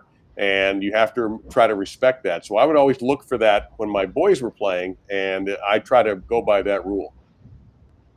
Any sports that you don't cover right now that you might want to cover in the future? I would go nuts if I could ever get back to college baseball, which I did on radio. I was a voice at the University of Miami for 4 years, went to 4 College World Series, and then the job left me, as other jobs have done in the past, and it will happen in this business, in 1999. And those 4 years in Omaha were just incredible, and we did finally get a title out of it too, which is really nice. That's one I really miss out of anything else that I'm either doing or not doing. That's probably number one on the list of something I would love to get back to doing is college baseball. All right, we talked about in 2010, that's when you started covering bowling, when you were first asked to do it. Let's go back even further in the Wayback Machine. When did you first realize that this was going to be your lot in life? You wanted to become a sports broadcaster. Well, I was young. I mean, 9 or 10 years old, probably, because as a kid, I had a lot of illnesses. I wasn't the healthiest young boy on the planet, so I was inside a lot. Grew up in Northern Virginia, just outside of Washington, D.C. So I started watching a lot, and I mean a lot, of sports on television. And back then, of course, you had newspapers that were thick, and you could read the sports page. So I would do that. I watched local sportscasters obsessively. And then when you get cut from your freshman basketball team in high school, you realize that your athletic career is probably not going to go well. And the PA job opened up, and they needed somebody, and my voice had dropped. I got lucky in that regard. And so I became the PA guy at high school basketball games in Virginia. And when we moved to Florida, the classic dad's retiring, we're moving south. I did the same thing in Fort Lauderdale where I live. Well, Michael Jordan also was cut from his freshman team, I believe. Yeah, but he continued to play basketball. I saw the sign, and even though I had a decent amount of height for a freshman, I was 5'10", 5'11" as a freshman, which wasn't bad. I wound up being just about 6'3", but now I kind of figured that wasn't going to be for me. So I might be a better athlete now than I was when I was 13. I'm not sure about that for me, but do you get to bowl it all yourself? When's the last time you hit the lanes? It's been a little while. Recreationally is all I had the time for. Really, I would probably like to get back into league bowling because I like the competition, and I was halfway decent at it when I did it regularly. Now I could be a lot better, because I don't do it as often as I'd like. And I think, the last couple of weeks being with the women on tour has kind of gotten me reinterested in putting my own feet out there and getting back into it, because I've enjoyed it. I like to play golf. I'm not good at it, but I like to do that. And so it's probably time to sort of revive my career, such as it is. All right, I'm going to turn it over to Mr. Luke Rosedall here, and he is going to grill you now. Go for it, Luke. I want to give you a chance to talk a little bit about what it's like to run a broadcast, because I got a chance. I think sometimes guys like Rob Stone and Dave Ryan get a little bit of a bad rap from the purists and the armchair quarterbacks. And if you don't know every little thing about bowling that somebody like Carolyn Doran Ballard, who's been doing it for, I don't want to say her age, but a while, knows. But I got a chance to be an analyst on the NAIA Collegiate Championships a couple of years ago. And the guy that was running the show, he was a soccer guy. He didn't know anything about bowling. But as soon as I got in there, I'm like, holy crap. I mean, what it actually takes to run the show and know what you're doing and have people talking in your ear. Every time I was in the middle of a sentence or talking about something and somebody go to say, 30 seconds to a commercial or something like that, I'd stop and listen. I'm like, I'm supposed to keep talking. So you've got to know so much about so many other things, and you got to multitask, and you got to pay attention to what you're watching and what the analyst is saying, and then what the producers are telling you in your ear. And just talk a little bit about what goes on for being a commentator or play-by-play and actually running a show like that. Well, the guy who really runs the show is the producer, and he's that voice that you were hearing in your ear. I mean, it's his or her responsibility to make sure everything goes smoothly. If something goes bad, unless one of us says something outrageously dumb, then it's going to fall in their lap as to why didn't that happen? How come you didn't run that promo when you were supposed to run that? That kind of stuff.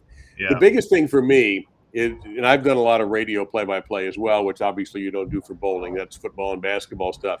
For television, I think the principal job of the play-by-play guy, besides making sure you pronounce people's names correctly and get your facts straight and read your cards when you have to read a card, is to set the analyst up.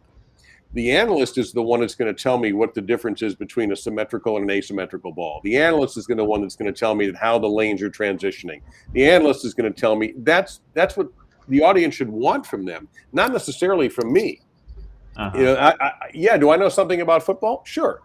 But do I know everything? No. So what's that analyst there for? Well, it's their job to notice things that maybe I don't notice. And Carolyn was very good at that today. Or to pick up, better yet, a really good analyst will get ahead of the game.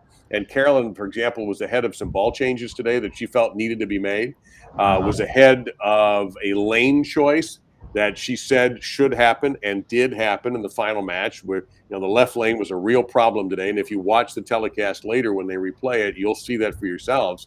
So she made a suggestion. She never left the booth, and yet the suggestion somehow filtered down to Brianna Clemmer's head because she did exactly what Carolyn wanted her to do. That's the analyst job. My job is it's part air traffic control for sure. My job is to get you in and out of a break smoothly, hopefully smoothly, get you started, keep the excitement going. Also, I think it's important to shut up every once in a while. Bowling has awesome natural sound. Awesome. You get the sound of the ball rolling down, you get the contact with the pins, and I think, and the guy who used to do this really well, it was Nelson Burton Jr., and Chris Schenkel didn't talk over it. He would let Bo set up the shot, and then Bo would talk right up to that point where it's time to be quiet. We'd see the release, we'd see the result, and then they would come back. And I think in bowling, that is at least the way I like to do it, is to back off a little bit, let the action dictate it, then we'll react. Yeah, and that's something that I also found rather difficult to do, because managing the flow of it, keeping people engaged, even when you kind of know which direction the game's going to go. And I had a habit to kind of get into, it's the sixth frame, they're up by 40 pins, they're probably going to hang on to this, and that's not necessarily really what you want to do, because that disengages the viewer, that makes them lose a little bit of interest. But then, sometimes you got 20 seconds to explain a 5-minute explain something that would normally take 5 minutes. And like you say, at the other time too, you don't want to just keep talking and keep talking and keep talking. You want to let things happen and then almost react to them, rather than just kind of chasing your tail there or something. And you get, when you first start, you just feel like you have to fill up every moment with your voice. Mm-hmm. And you come out over time and you realize, wait a minute, this is television. Now, obviously people's viewing habits in the last few years have changed. I don't doubt today there are people watching this on phones or on pads. Not everybody sits in a sports bar and watches games, or sits at home and sits there for 2 hours and never gets off the couch. Those days have clearly changed because we're much more distracted people than we used to be. So the goal is to lay out, let the viewer see what's going on. Sometimes I think you can insult their intelligence if you talk too much. Yeah. I notice it as a viewer. That I think, hey, you want to, even if it's a buddy of yours who's doing it, hey, you could dial it down just a little bit. We don't need to know everything that's going on out there. It's not radio. Radio is different. When radio, I always think of a guy who gets in his truck in Seattle and is driving to Miami, and he's going to be with me for a few hours, and he has to know everything that's going on. He needs to know the color of the uniforms. He needs to know, how long the pass was, how long the shot was. That's different. But in television, you can see that. The only thing is you also use your voice as a weapon. If you get more excited, maybe that gets the viewer's attention, and they go, wait, something's happening. I need to listen because I need to stop texting somebody because that guy on TV raised his voice. What could be? What am I supposed to pay attention to? All right, we're speaking to Dave LaMont, the voice of the PWBA, and just kind of piggybacking off what you guys were talking about. I remember Vin Scully saying nothing sometimes beats the sound of silence and just letting the crowd noise place for a little absolutely time. Well, if you remember the famous Kirk Gibson home run in the '88 World Series in Game 1, Dodgers and Oakland A's, he called that for television. And when Gibson hit it and he goes, "She is gone," he got up and walked out and left the booth for a minute or two, and then came back in and then picked it up because what he understood, what am I going to say now? What can I do that's going to beat this moment? And the answer is nothing. You let the director take over and cut shots, cut to here, cut to here, cut to here, cut to here. Then, he's obviously wise enough to figure that, okay, now I'm going to jump in with, in a year of the impossible has happened, I think is what he said after that. Yeah.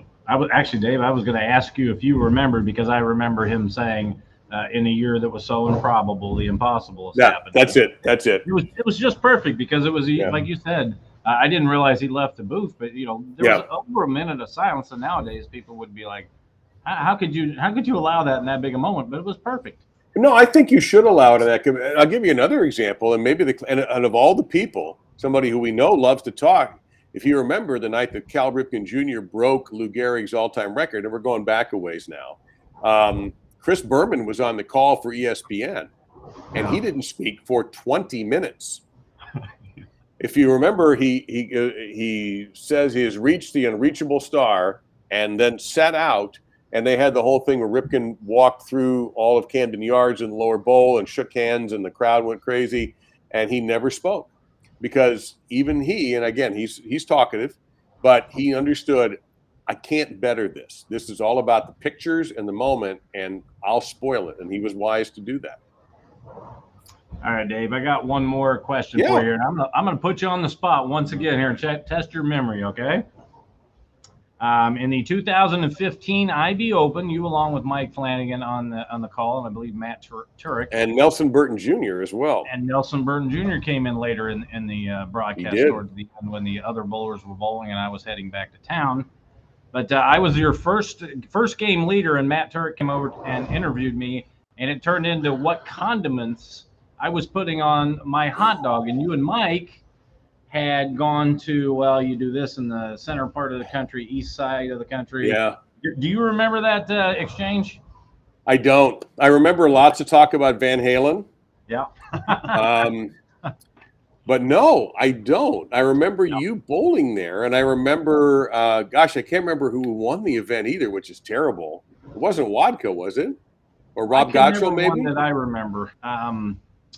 Boy, it would depend on the year. It might have been Gotcho, or it was somebody who had some ball rep experience. Rob won around that time, so it's it might have been. It might have been Rob. No, we did have. It was interesting because the first night I was there, they warned me, because I didn't know what to expect, and they warned me that the conversations could just drift, and that interview is a perfect example. And then as we got more buttoned down, and Nelson Burton Jr. shows up, of course, I don't think we got into Nelson about hot dog condiments. I think that time, we stuck strictly to bowling. But yeah, and I've worked with Mike off and on. We did an event together in Florida 5 or 6 years ago, about a year after that, actually. And, we can wander. We can definitely wander off topic, but we always try to bring it back. Yeah, and especially on those streams, because I worked a couple of events for PBA Extra Frame, and we were at the Lucy, and Craig Elliott and I were on hour 33 of the weekend because you're doing 14-hour days in those tournaments, and we actually had an Extra Frame viewer call the bowling alley and ask Craig and I to quit talking about ping pong versus bowling in the Olympics. Oh my God! Well, in the chat here, one of your viewer asked, do I like bowling broadcaster streams? I prefer the broadcast, honestly. And the biggest reason is because of funding and all the streaming work I did last year between Flow and Bowl TV was at home. That's so different. And people think, oh, that must be neat to work from home. And it's really not. I would much rather, be on site like I was the last 2 weekends. Now, oddly, if I say that, Wednesday, I'll be doing a PWBA event on Bowl TV from home. Those are budgetary reasons. I understand that. But at least for the Bowl TV shows, I'll have probably Carolyn again to speak with. So if you not have to carry the whole thing, and particularly when in a sport where there's so many things that change as the day goes on, the conditions, the balls, the everything, that you need that extra pair of eyes, even if they're not physically there. I mean, that was a big challenge last year. But no, I think the answer is easily, you want to be there. You want to talk to those folks face to face. You want that information that you get in the interviews that you do either the day of or the night before. And again, bowlers are just so easy to talk to that it just makes it much more fun. All right, Dave. Well, this is a quick segment for us here, but we appreciate you joining us today. I would like to say you had a good call on the show today, but I was unable to watch. So check it out when we get a chance. And let me know what you think. I'll be honest. I like what we did today. I'll give you Carolyn was especially sharp. And I think, last week we had a problem with a baseball game that ran long and we weren't on CBS Sportsnet until near the end. So that was a bit of a headache for us. But today, because there was bowling in front of us, it was like 7 hours of professional bowling today. So, yeah, I think you'll enjoy it. And let me know if you do. And if you don't tell me. All right, Dave, we'll let you go. I know you got a lot of stuff going on. We appreciate you setting aside some time for us today on the bowl. Anytime, guys. Anytime at all. I enjoyed it. I hope I was close to as good as your last interview. Yeah, I'll tell you what. This is going to be my favorite show of the year. There's hands down, no matter how bad Aaron Smith and Steve Kloempken bomb. Aaron Smith, they'll be good. Kloempken and Aaron will nail it for you, I promise. All right, Dave, you have a good night. Thanks, guys. All right, voice of the PWBA. I spent a lot of years getting that W in there when I was on the show before. So anyway, actually, let's get Aaron in now here. Aaron he's got his hand in everything. He can't just sit in an office and do paperwork like the last guy that worked there. But Aaron Smith is here. We still don't have a name for a segment, but let's bring him on. Aaron, looks like you're at a different venue currently. Let everybody know what's going on in your world right now. This is hopefully you guys can hear me all right. Different setup and everything, great. But this is actually me from the hotel room at South Point. So this is where I'm hanging out. I head off from the Open Championships today, but for good reason, because I spent the first half of the day at Samstown for the Super Senior Classic on Bowl TV. So if you guys, and as Dave mentioned, 7 hours of bowling on TV already today, Bowl TV going as well with the group stepladder and stepladder finals of that. So offering some additional coverage. We'll have a story up on bowl.com a little bit later tonight as well. Ron Moore collecting the victory, his second Super Senior Classic title. So it was nice to be able to actually drive and go somewhere. But I'm back in the room. The guys have the OC taken care of today. So I'm lounging up here and just ready to chat with you guys for a little bit. Yeah, unfortunately, Dave couldn't make the Super Senior tournament tonight. I just realized what he was to run here, but we were talking soon, Dave, about soon. That went over my head last week. So this is the event you were talking about. That I'm nowhere near 60. I don't know what you're senior talking moment about. there, maybe super senior moment. All right, Aaron. I know you're basking in your luxury suite there at the South Point, but a lot of stuff going on. We had Brian Walachek on the show earlier talking about how his all event score may or may not hold up. So tell us what you do know what happened the past 6 days since we talked to you. Well, that score has been challenged to some aspect in the past couple of days. We had our defending champion, Chris Vi, in regular all events come back late last week. And Chris, put together a really solid title defense. There's a lot going on when you come back to defend a title at the Open Championships. There's kind of the pomp and circumstance of the presentation when you come in, obviously the expectations. And Chris did a great job of, putting himself in position to A lot of times, all events, it's such a big thing to repeat. You really can't have a bad game in all events, especially with as high scoring as it is this year. And, Chris, up until, kind of got into singles, still had a chance. 2156 was his final total. So he finished, about 80 to 90 pins out of the number. But another somewhat familiar name, EJ Tackett, I think folks have heard of him. He had 802 in doubles bowling with his dad, Eddie Sr. So that was a pretty exciting moment. 7 a.m. squad for that one as well. EJ needed to rattle off a double in the 10th and get good count. Got all three, including a very wicked messenger on the fill ball just for the cameras. He told me afterwards, so I appreciated that. But him and his dad moved into the top 10 momentarily in regular doubles. They've now been bumped a spot as EJ moved into 6th place in regular all events, did crack the 2200 mark. And then last night, Kyle Kroll and Kyle Damon, the longtime friends from the Chicagoland area. Kyle, of course, a very talented player from St. Ambrose, took over the regular doubles lead, which I think a lot of folks, may have thought wasn't going to happen this year. 1522, the number.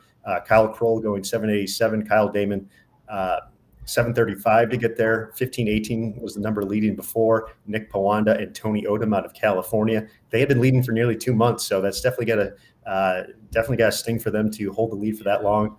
But you got to give a tip of the cap to the Kyles in their performance. Both of them had spares in the 6th frame, and from there basically nearly needed to go sheet heading into the 10th. One of them needed to double, and one of them needed at least the first one in good count. That's exactly what they did to get 4 pins ahead of the number. Kyle Kroll had a chance to get to Walachek's number heading into singles, but as he admitted when we talked yesterday, pretty tough to get the heartbeat, kind of back to a normal pace after taking the lead in doubles to start performing in singles. He still had a chance heading into the last game, but needed, I think, 298 or 299 or something like that. He got about front 5 or 6 before he missed, but he's outside of the top 10 right now in regular all events. So Wally's number and his great shirt that you used for the promo still intact at the top of the leaderboard. But yeah, there's definitely been some folks who have made some great runs at the number in just the past couple of weeks. Yeah, it's always exciting when Chris vies for the lead. Dramatic pause. But we need some sound effects on this show. Yeah. Nothing more exciting. I need a soundboard where I can just. You should have. James and I had that where you could bring in the crowd noise or whatever. But Aaron, nothing more exciting than seeing your name on the whiteboard, the board of dignitaries. I made the board.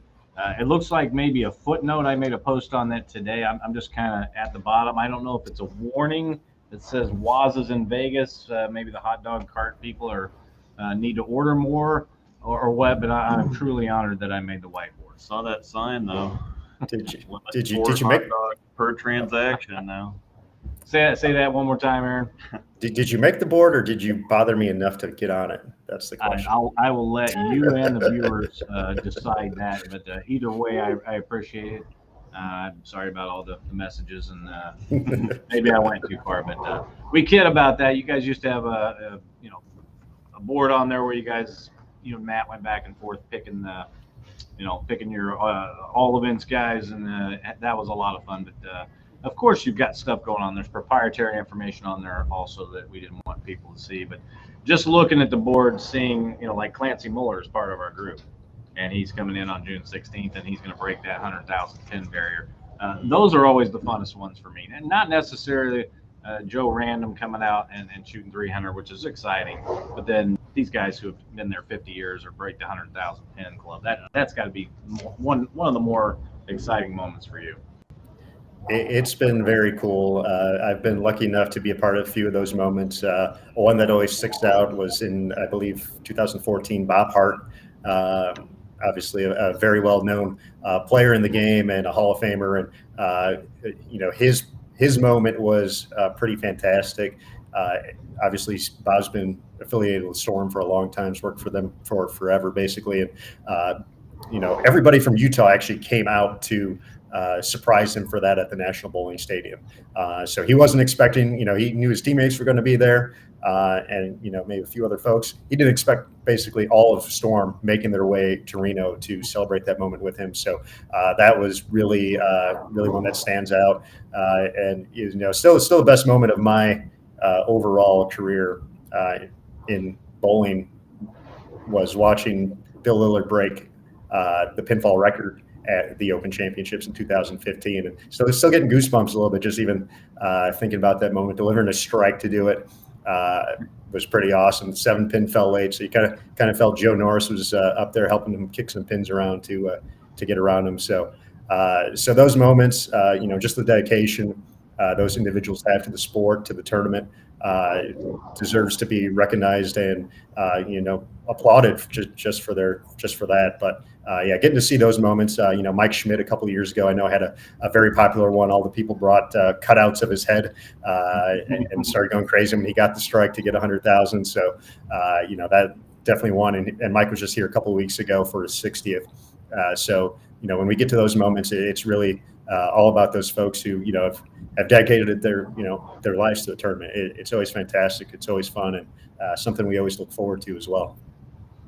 I mean, that might be one of the craziest numbers in bowling, period. Because if you think about 100,000 pins, you've got to average 220 something for 50 years, or you have to bowl several years longer than that. And you still have to bowl well. I mean, even if you bowl 60, 65, 70 years, which just doesn't even make any sense, you still have to bowl well to get to that number of pins.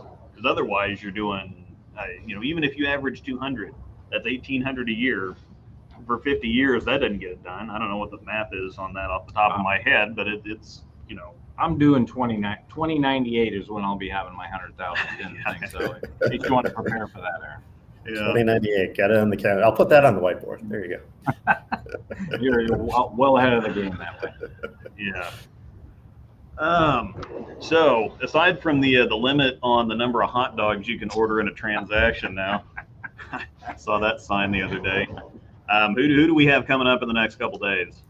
Well, I see it on in the chat here about Bowl U. The defending Team All Events champions are making their way back to the South Point Bowling Plaza here in a couple days. I believe they're back on team event on the 9th, so they will be.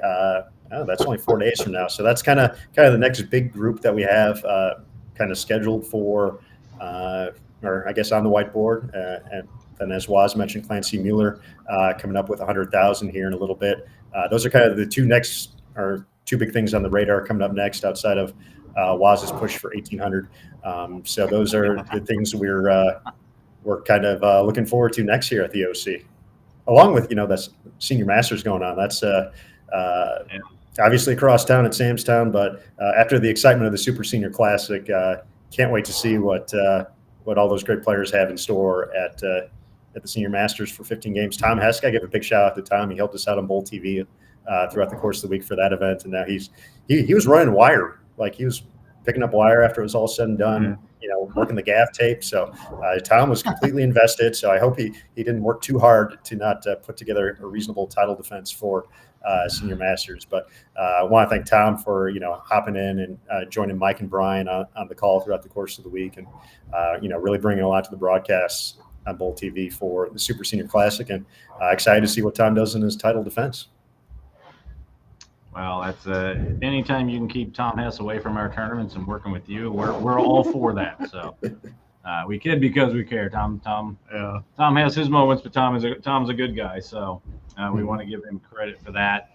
Aaron, one thing I want to do on your segment each week, if I think about it, I want to have a quick Matt moment. I want to see if you remember this iconic moment on the streams that we used to be able to watch during the OC. You were, and I don't even remember which team it was, but somebody was bowling, trying to take over the team lead, and you said, these guys, even with all this pressure, they're doing great and they know what's at stake. And do you remember what Matt said after that? This is no time to talk about food, Aaron, or something along those lines. Very, very good memory. That was 2015, Team NABR.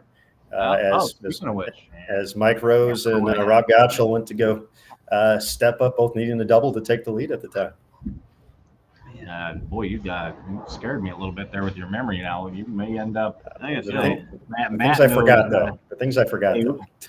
Classified team third place in 2009. Matt's like, well, that was the Alley Cats from Podunk, North Carolina, or wherever. Sorry, to North Carolina, but anyway, that's a great memory, and I want to bring that up because I always thought that was funny. It's corny, but it was really funny, and you guys just you had a good flow back and forth. And Luke and I are big stream guys. We understand why they don't have them now. And now I understand why you and Matt and during his time don't necessarily have 4 hours to just kind of just burn away. And people are like, why can't they do that? Well, yeah, they're kind of busy elsewhere.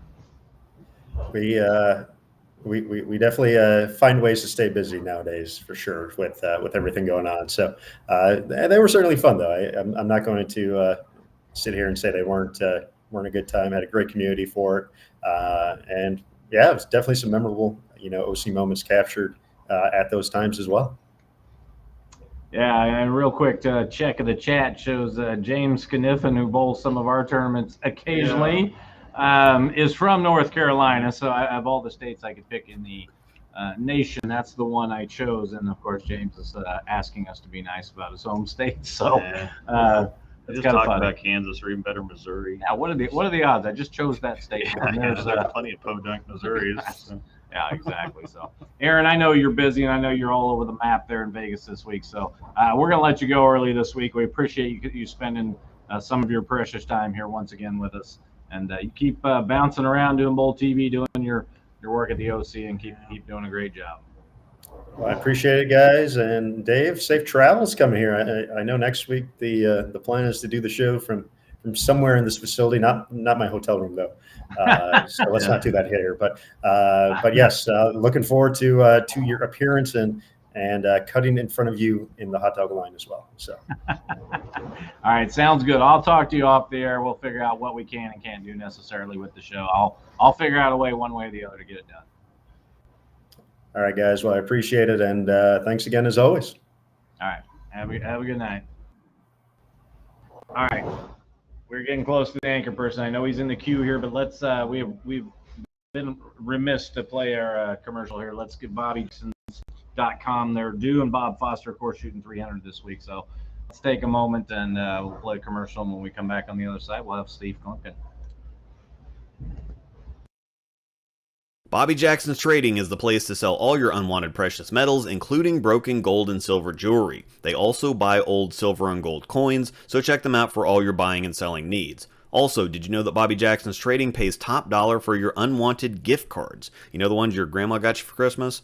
Bobby Jackson's Trading is located on 23rd Street, just one block east of Noland Road in Independence, Missouri. They're open 7 days a week. Check them out at BobbyJacksons.com or give Bob Foster a call at 816-463-1919. That's 816-463-1919. All right, Luke Rosedal and Dave Waswo back with you here on the Bowler Show. And boy, I'll tell you what, Luke, this has been far. It's not even close. This has been my favorite show, and we've got the best guest to me in the queue here, waiting to go. So we want to give him his due. We want to give him his introduction. He's already bowled nationals, so we're going to talk to him a little bit about that. But he is deep in the heart of everything that goes on at Storm headquarters in Utah. His name is Steve Kloempken. Steve, welcome to the Bowler Show.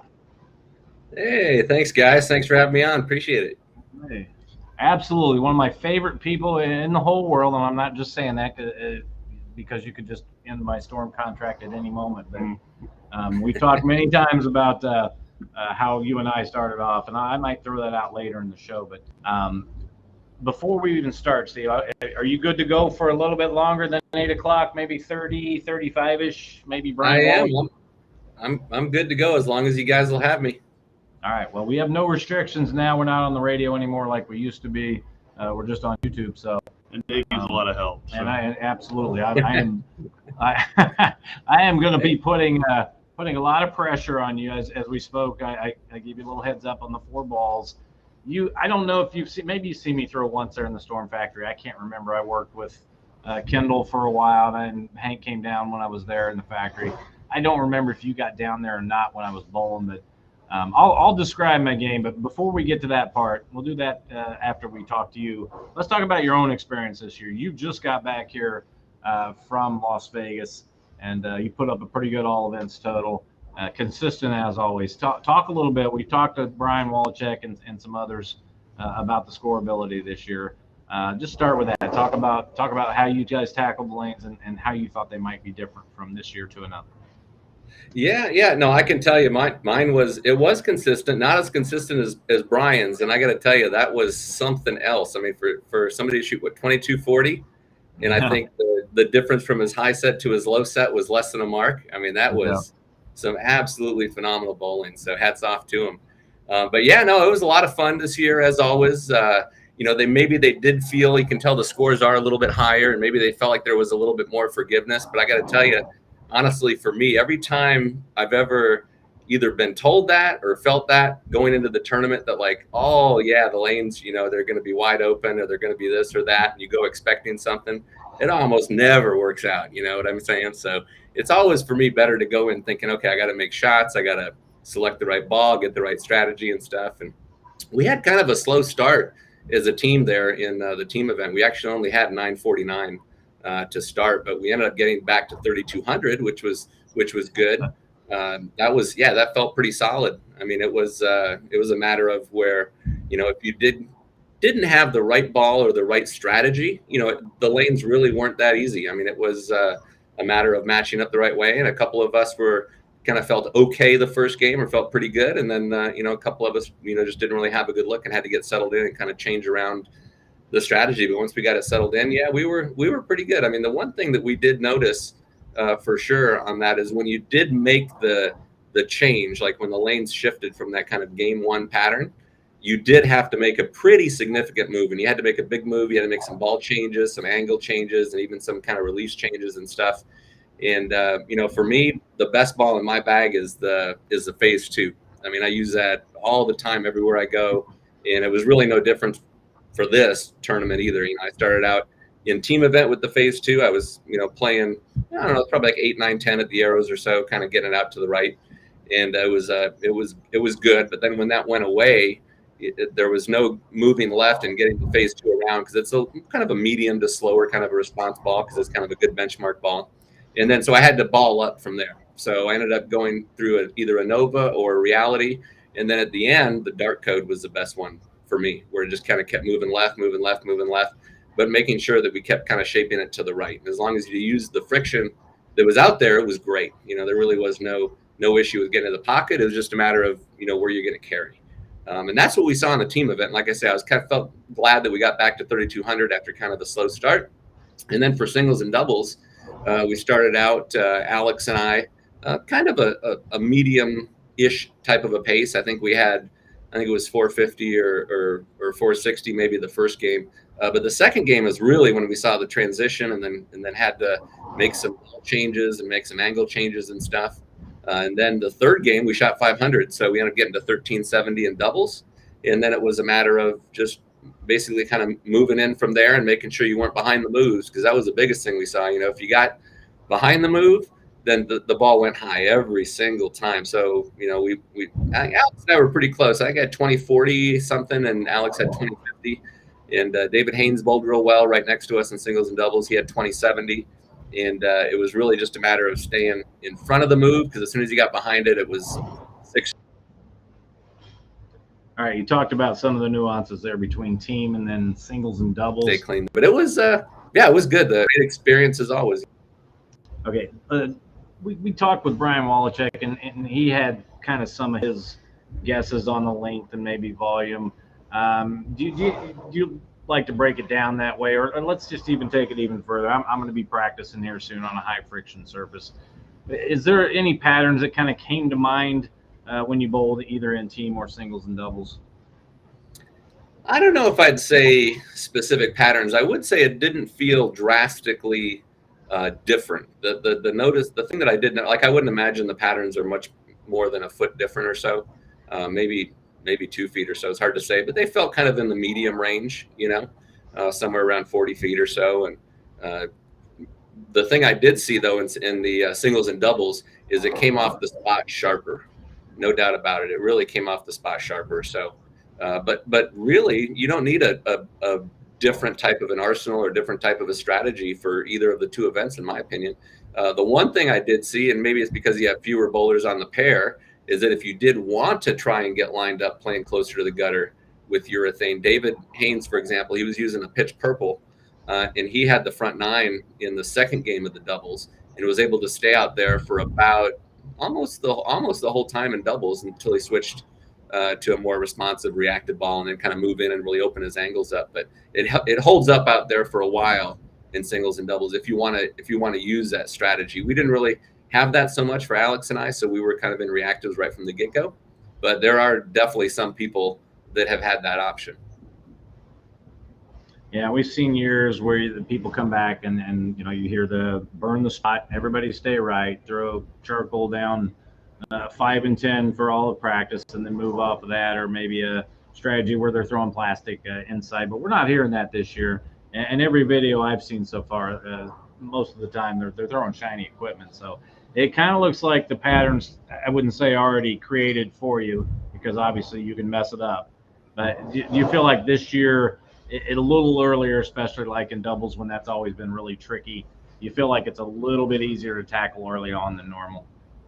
I would agree with that. Yeah, I don't think you need to use any special strategies, like you said, either anything really super dull. There's just a little bit more what feels like some friction to use from the get-go, and you don't have like a like an out of bounds where you're just trying to keep the ball from kind of catching that spot. It just really kind of shapes off it nicely, and I would expect for a majority of the bowlers that they're going to experience, they're going to see some higher scores this year than maybe they did last year, because they do seem a little bit nicer. The one thing I will say is that maybe this is some of the consistency part, is that last year we had to bowl the team event out in the arena, right? And then we came into the bowling center for singles and doubles. So now all 9 games are out in the arena. So I think that's a big difference too, as well, that kind of gets you, even the little things like the approaches, just having the more consistent kind of feel at the line. You don't have any kind of footing variances or, plus the differences in the panels and that kind of stuff, and how much wear and tear there is in them. But yeah, no, everything ran really smoothly, and it was another, like I say, overall, a pretty good experience there. All right, we got a question in the chat, and I was wondering this also. I'm pretty sure when I watched you guys, when you and Alex bowled singles and doubles, you guys were you on the pair by yourself? We were on 31 and 2 by the end pair, and basically what we kind of said, because we didn't find that out until we walked down there. We marched out and we was like, where are the other 2 bowlers? And we didn't have any of it. It was just us. So Alex, had made the comment, like, he's like, well, that could be good or it could be bad. We don't really know. Sometimes it's nice to have that help. Now, typically, I would say since the backs were fairly fresh, it probably would have been nice to have a couple other people bowling on it to, just kind of get some oil down the lane a little bit with a few more spare shots, or even if somebody was able to use urethane, it might have actually benefited us to have that, to kind of sort of settle the lanes down a little bit, because they did stay pretty sharp. But yeah, that was we were in the end pair on 31 and 2, which is, I think there's been a couple people. I think Greg Young, I think had 300 and bowled pretty good on that pair. But Alex and I, and more me, when I say Alex and I mean me, are a little bit on the slower side, the more deliberate side. So I think that's the reason why we keep getting the end pairs every time, is for pace of play. But we ended up definitely finishing way ahead of time with only 2 bowlers on our pair this year. And it's funny you mentioned the end pair, because I didn't even realize that part of it. For me, and we'll try not to get too deep into this part, but for me, the end pairs in some of the venues really aren't that bad. There's always the stigma, in houses, around town where, oh God, you got to stay off 1 and 2, you got to stay off 23 and 24. But I have found here recently, because I've been on them quite a bit, and especially 59 and 60 inside the stadium there, sometimes the end pairs aren't all that bad there. No, they even had on 1 and 2. I saw earlier in the tournament, they had one particular game, they had 2 guys that had both shot 300 on 1 and 2, the same game. And yeah, I think I do agree. And 59 and 60 for the tournaments I bowled there has always been a really good pair. So yeah, I would kind of tend to agree. There's a lot of people kind of shy away from it, and I think a lot of that probably goes back to the day when they changed an oil pattern, for example, and wouldn't run it a couple times, like burn a pair or run it twice or kind of saturate the brush with oil. So you'd have a drastically more hooking lane 1 than you would lane 2, or if they started on the high side, it'd be the same thing. You know, the right lane on the high end would hook way more because it was the first time they had run that pattern that still had the really dry outside, you know, part of the brush. So they wouldn't be applying as much oil. But I think you don't have, you know, that we don't have to worry about here, right? So. All right, I've got one more here before I'm going to turn it over to Luke, and you guys can talk tech for a little bit because you may or may not know I'm probably not one of your best staffers in that genre, that area. That's just not my area of expertise. That's why I have you guys here mapping out my equipment. But on a personal note, I saw you comment on a thread on Facebook, and you called Greg Shields by the name of Saw, and I thought I was the only one in the world or in Kansas City that still called him that. Do you remember why you call him Saw? I have no idea why. I just know that it's been a couple decades now, and it's got to be something that Paul Wolf is tied in with, because he called him that, I think, a long time ago, maybe in the mid-90s or something. And so I'll usually call him Greg, but every once in a while I'll just kind of mix in a little, I'll throw Saw in there, here and there. But I couldn't even really tell you why. I just know that it stuck. So I remember that one. Okay. Actually, you're right about Paul Wolf. And I'm going to tell you why that Paul Wolf coined Greg Shields Saw. As you know, Greg nice. May have a little spinner roll to his game. And Greg is a very accomplished player and done a lot of good things in bowling. But Greg has sawed off more 5-pins than anybody in town. And if Paul's in the chat right now, you can confirm that. But that's the story I always heard, because Greg was very adept at sawing the 5-pin. Half pocket was just automatic. Nice. That's a good one. I did not know that. That is some good info. So, but yeah, Greg's a heck of a player, no doubt. He was. I first met him in the World Team Challenges when we were bowling back in the 90s, going across, and when the lanes were really hard. I mean, he was always the anchor player on the team, no matter who was on the team, and he was a great clutch player. So, yeah, that's cool. Yeah, a little Paul Wolf shout out. We're actually in the den at Aaron's Family Fun Center, and this is where Paul's college team practices at Avila University. Yeah. So, good time. Beautiful. It's like a cool place. Yeah, it's a great venue. It's just 6 lanes added on to the 32 that they have here. It's a place for parties, birthday parties, and stuff like what Paul does with the Avila team. So, Steve, I'm going to turn it over to Luke. You guys can talk shop for a little bit. I'm going to step out for just a second here and get my bowling equipment ready and get it ready to go, and you guys can turn me into a monster this year at Nationals. There you go. All right. Yeah, we can. I can try anyway. A monster. Yeah. Well, what is the definition of monster? 1800, as Aaron Smith likes to there you go. Yeah, the definition of monster for Dave is 1800. I'm an accomplished player otherwise, but I'm not that good at Nationals, Steve. And I bowl good on IB Open, some tough patterns. Nationals, not so much. So you guys have at it, and I'll rejoin you here in a few minutes. Okay. Somebody did ask in the chat, did you use the dark code at the 4K fast finish, or did you change the surface? No, it's actually was at the original box finish, the 1500 grit polish finish that we had from before. I've been using it for quite a while, and so it was at the original one. And it's one of those balls that has kind of grown a place in my bag, because it's a nice either 1 or sometimes 2 balls up from my phase 2. And so I actually use that dark coat quite a bit, and I've never touched the surface on it. So it still has just whatever is kind of burned in there. I mean, I got to imagine by now, just from the friction and stuff, it's probably pretty close to a 4K fast finish, you know? Yeah. I never purposely put that on there, you know? Yeah, I think the same thing happened for me with that too. It was a little too strong, even with the polish on. I mean, that's a really strong cover. Yeah. And the same thing happened with me. We shot the video, and I liked it, and I took it for 3 or 4 weeks. And it's like, gosh, it's just a little too strong. I just was kind of defaulting more to the RSTX2 if I needed something, shiny, more responsive up in the asymmetric zone. And the dark was just a little bit too strong, but I kept kind of coming back to it and wanting to, because then all of a sudden I've been working at this lefty thing. My speed's gone up a little bit, and then all of a sudden when I need a look like that, the X2 is just not quite enough, especially on the fresh or something like that. And of course, I'm a lefty now, and so I've got fresh pretty well constantly. And I drilled a new one here, I don't know, month and a half ago, and it's going everywhere. So Yeah. Now, speaking I of that, got to tell you, that's got to be tough, Luke. I mean, I don't know how many people can do. I know Waz has the ability. I don't know how you guys do that as far as being able to be competitive bowlers on both sides of the lane, because it is.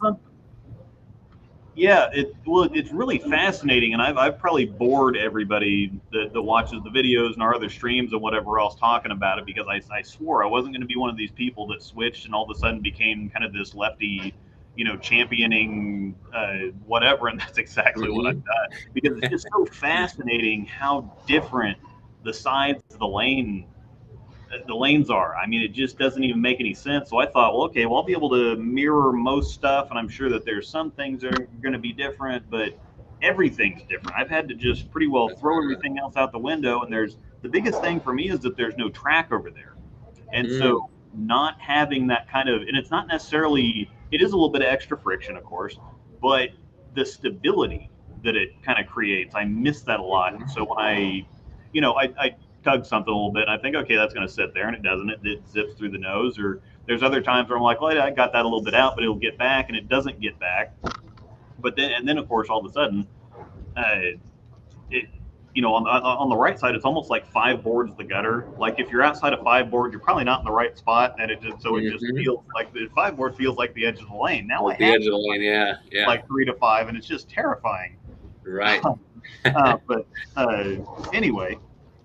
So with all I don't want to talk about the USBC drama and whatever else, but this 4K fast finish is very interesting. I know that you guys have done several videos.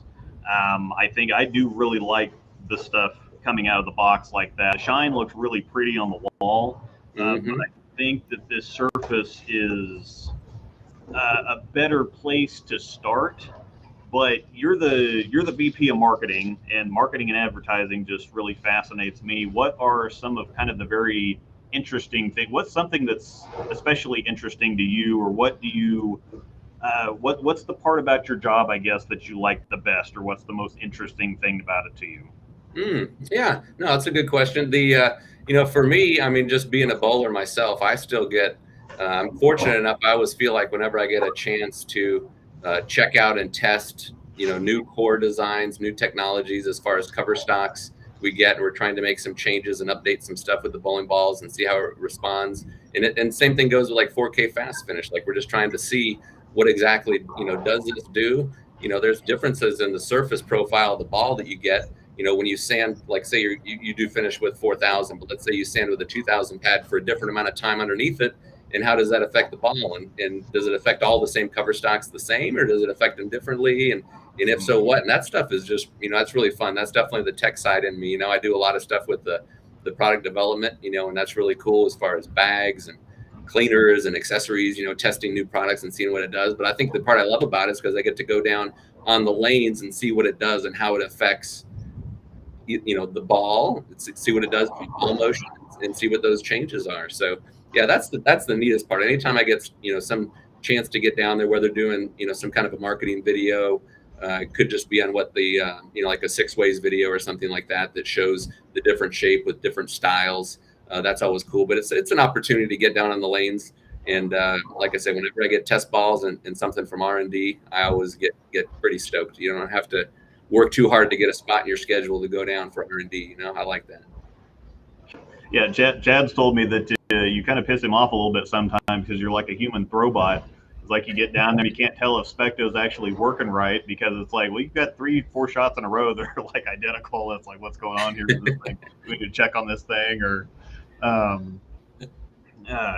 but yeah, that's very interesting, especially that I've been trying to do some videos recently about the deeper things that people don't really think about, like something like the infinite physics just announced here pretty recently, and everybody's like, oh, it looks like an astro, must be an astro. And I'm like, the REX and R2S are not, they're just not. That's so right. What are some of the, and especially with some of the stuff that you guys have gone through more recently, where's the balance? Because I don't have balance at all. I just kind of get an idea and I ramble forever. And where do you start with the information, and then where do you get to the point where it's like, yeah, this is real information, but how do you take the really, really complicated stuff and kind of pull it back and break it down? Or well, what's the challenge there? Yeah, I mean, some of it can be a challenge if you're trying to, because we have 3 brands, right? So we have 900 Global and Roto Grip in there. So we do, and the nice thing is we do have 2 great brand managers who manage Roto Grip and who manage 900 Global separate from Storm. So there's a lot of times when we're introducing balls or looking at some core designs and looking at some cover stocks and stuff that it's like, okay, well, we know that we want this kind of a shape for Roto Grip. We know, of course, we don't want to overlap and have 2 balls that are extremely similar across the 3 lines. So we got to keep those separate. And that's part of what the brand managers help do. Chris Schlemmer does a fabulous job and has for Roto Grip for quite some time. And then Matt Kabansky on 900 Global side does the same thing. And I think we do a good job with that. If you look at the performance of the Gem, for example, and I was just out here working the Storm booth for the last 3 days, and you look at what that ball, the shape of what that ball gives you on the lanes, it is a high performance ASIM solid with the surface, right? But you do have a proton on the Storm side, and you have a reality on the Global side. But if you throw all 3, a high performance, a better bowler is going to notice the difference for sure in the shape they get between all 3. So, when we're looking at infinite, and I'm glad you brought that up, infinite physics, because that was one where we were really going back and forth on what we felt was the right surface on it. Okay. So when we were looking at the Storm line, we actually had compared that real closely and wanted to look at the Nova, and wanted to look at the dark code and say, how can we really make sure this fits differently? Because you do have what could be the options for 4K fast or 4,000, or when we initially started, because there is such a big lead time, when you're developing bowling balls, it's, we're working on balls 6-8 months, down the road all the time. We were looking at what would have been a polished finish as well, and where would it fit? And we're happy with, we settled in on the 4,000. So, but that was when I remember the specific day where it was about 2 hours of testing with 3-4 different surfaces, and then stripping and rerunning the lanes, and then stacking them all out and seeing where we want it to fit. And that was, I think that's going to be a great addition to the line, because it has a different roll pattern and different shape than anything else in our line. Yeah, and that's one of the things I try to key in on the reviews, and I can sometimes get off into my own little world, but something like you were talking about, the Gem and the Reality and the Proton, they're all really strong. They're really strong, asymmetric, strong covers, whatever else, but the shapes are very different. And yes. So that's how everything can kind of coexist together. And I like also kind of stacking some different things in some different lines too at the same time, where you can have something like a Phase 2 and an IQ Tour Solid in the same line, or with like what Roto's doing with the Rubicons and the Idols. So you can offer, twists on kind of similar things, and let people chase the rabbit hole as deep as they want to go with it, but at the same time make stuff that makes sense to somebody that's just like, okay, I'm coming into the pro shop, point me something out, pick me something, and let's just go out there and throw a ball. Yep. And that was the fun part about working the Storm booth, is I got to see a lot of that. I mean, there was some people that bowl the tournament that are contenders to win, and then there's other people. The majority of the people that come through there, they come through and they leave a spot in their bag, or they buy a bag, or an extra bag, and start to fill it with some other options. But they're looking for advice, so you're always trying to say, okay, well, let's look at an arsenal. How do we build an arsenal? How do we expand on what you already have to give you the best variety? So you don't end up having 5-7 irons in your bag or whatever. Yeah, and that's the other thing. Yeah, that's the other thing. It can be a little tricky to explain the tech to people, and of course they see something like a Infinite Physics that's got REX Pearl on it, and then you've got the Dark Code that already has REX Pearl on it, but there's differences. So even though, to say, of course, most people don't get past ASIM Pearl, but so yeah, everything kind of fits together, and I don't understand anything. Oh, it definitely does. And it's funny, you mentioned this too when you're looking at it, and this is one of my best pieces of advice I think everybody should do a lot when you guys are practicing and you're trying.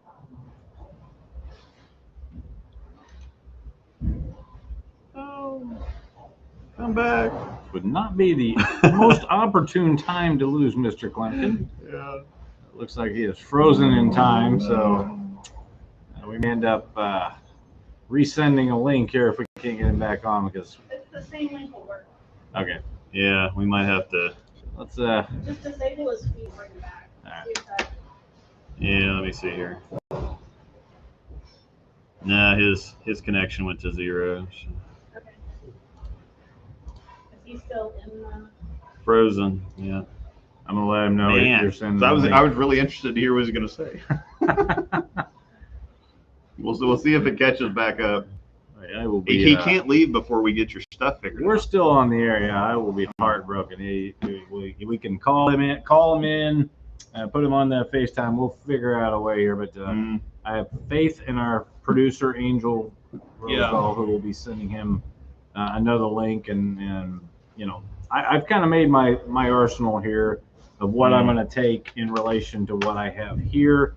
We'll talk to Steve here. We're gonna wait him out, and we're gonna put these balls into, like you said, you build an arsenal. You don't need 10 7-irons in your bag. That's a very good analogy, and I'm sure he's seen that a lot with different people.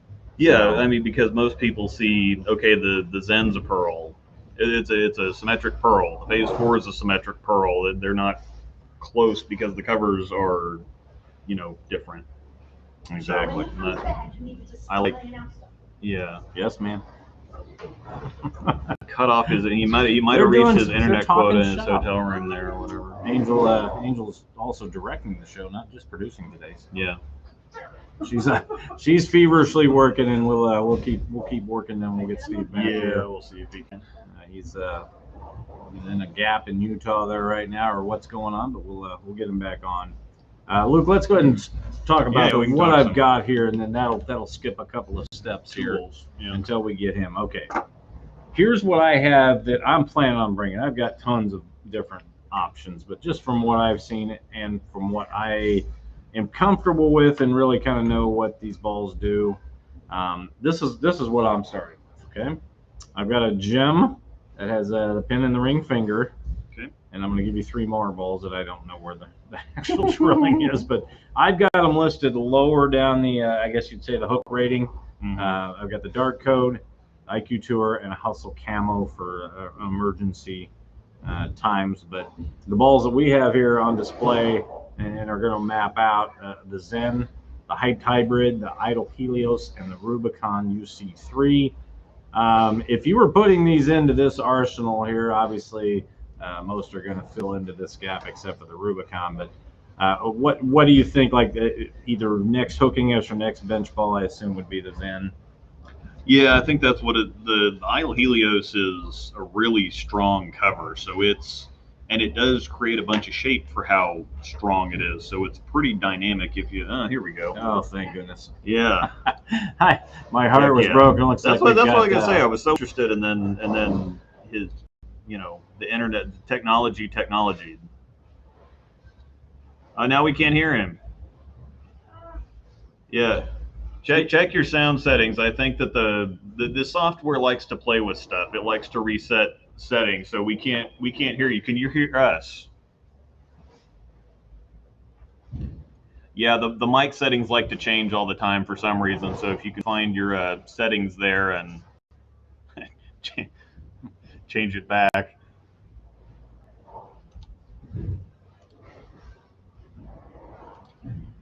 Oh, the time's Nothing ticking yet. away here. Yeah. I'm having heart palpitations here. Look, I look forward to this all week. I worked hard all weekend on the tournaments, and this was the moment of. I just said something about how this was going great, and it was our best show ever, and it still will be. But as usual, we are limited by technology. Yeah. And so you're saying Steve can hear us? Steve, you can hear us, correct? Yep, okay. Steve can hear us. All right, this is going to make it a little trickier if we can't. We've done this before. We can get him on the FaceTime if we absolutely need to. We have some worst case scenarios. Yeah. We're going to check with the producer here. We've been there, done that. Oh yeah. Yeah, it's just some kind of setting that went wonky, or it decided to make his speakers his microphone for some reason. So. Okay, so you're saying it resets the settings on his end? Yes, it reset when you go out and you come back in. Sometimes it resets the settings. Like it'll decide one time to set my microphone to my computer speakers or something. Okay, do you have any specific directions since he can hear you? No, he's got to get into the settings on his side. on the. I'll pop him here for a minute, but well, I guess if I pop him out, and I won't be able to hear when he comes back on. So there should be something in the setting on your side. You might have to dip out and then come back in, and on your way back, as you put your name in or whatever, check the settings on the audio and the microphone and whatever before you come back in. You should be able to use that same link. So if you just pop out and check the settings on your way back in.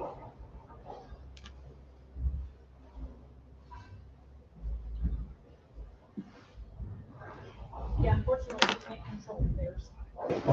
Yeah. I wish they had that functionality that they'd be able to, that we'd be able to kind of adjust their stuff from our end. But bear with us, people here in the chat who've waited excitedly for my. We still got some stuff to go. So to get laid out, it's got to be the culmination of their thoughts on the show. Take a bathroom break, or refill a drink or something. We still got to. Listen to me lay out my equipment with Luke's got his yellow pencil. So I've got all so we can talk about this here for a little bit. I got all my tools. I've got the ProSect, or the quarter scale that they call it, which is very helpful. But I've also got this arc ruler, which is a bunch of fun for the Storm VLS layout system. You put this little pin here. You put the pin on the pin, and then it's got specific designated holes on there at every quarter inch, so that you can just say you're doing a 5 inch by 5 by 4 by 2 or something like that. So you put this on the pin, you find where the 5 is, and then you draw your arc there. It just makes it so easy and it's a little tool that's not something like they had the compasses, the precision compasses that you used to have to use for that, and those are $100 and some odd. This is like 15 or 20 bucks. So very cool layout tool that they developed. It's not, if you're trying to do something crazy like a Justin Wyman thing where you're doing 4 and 31/30 seconds or something like that, then this won't do that. But if you can tell the difference between 4 and 31/30 seconds and 5 inches, better than I am. No doubt. All right, we're going to give him one more chance to pop in here. We're going to cross our fingers. We're going to hope that everything goes right. If not, then we will work on getting him back on through FaceTime on yeah, the we phone can here. FaceTime him and set something up. We will do whatever we can to get him back here. So it appears he's having some more issues on his side. So let's wait a minute or two here. We'll give him one more shot, and then if it doesn't work, we will go to FaceTime, and hopefully he's good to go on that. We'll get us done, and we can go through this real fast. He's gonna know. I mean, we can't leave you hanging. I don't have to lay out all of them. I can kind of demo this. I would trust you. Of course. Let me actually give me that, because that's one of the 4K fast ones. Oh, there we go. All right, we're gonna try one more time. Fingers crossed. I'm trying here too. And nothing this time. We'll just pull him up on FaceTime. Okay, Steve, I'm going to give you a little FaceTime call, and we're going to hold the phone up to the camera. Okay. Sorry. Yes, it's so weird. It worked out just fine, and then technology decided technology. Right when I need, boy, I do not want to see my face. How do I get rid of that down here? Yeah, you hit that little flip thing. That way you can my face. See everything else. Okay, and I'll do the hold in here while you're doing the mapping. Yeah. So I've got to do the. So in the world. This is a 4K Fast Zen. Used to be just called the Zen. Yeah. No, it's the 4K Fast Zen. That's the. There he's reaching first. And now we're getting some terrible feedback on his phone. But,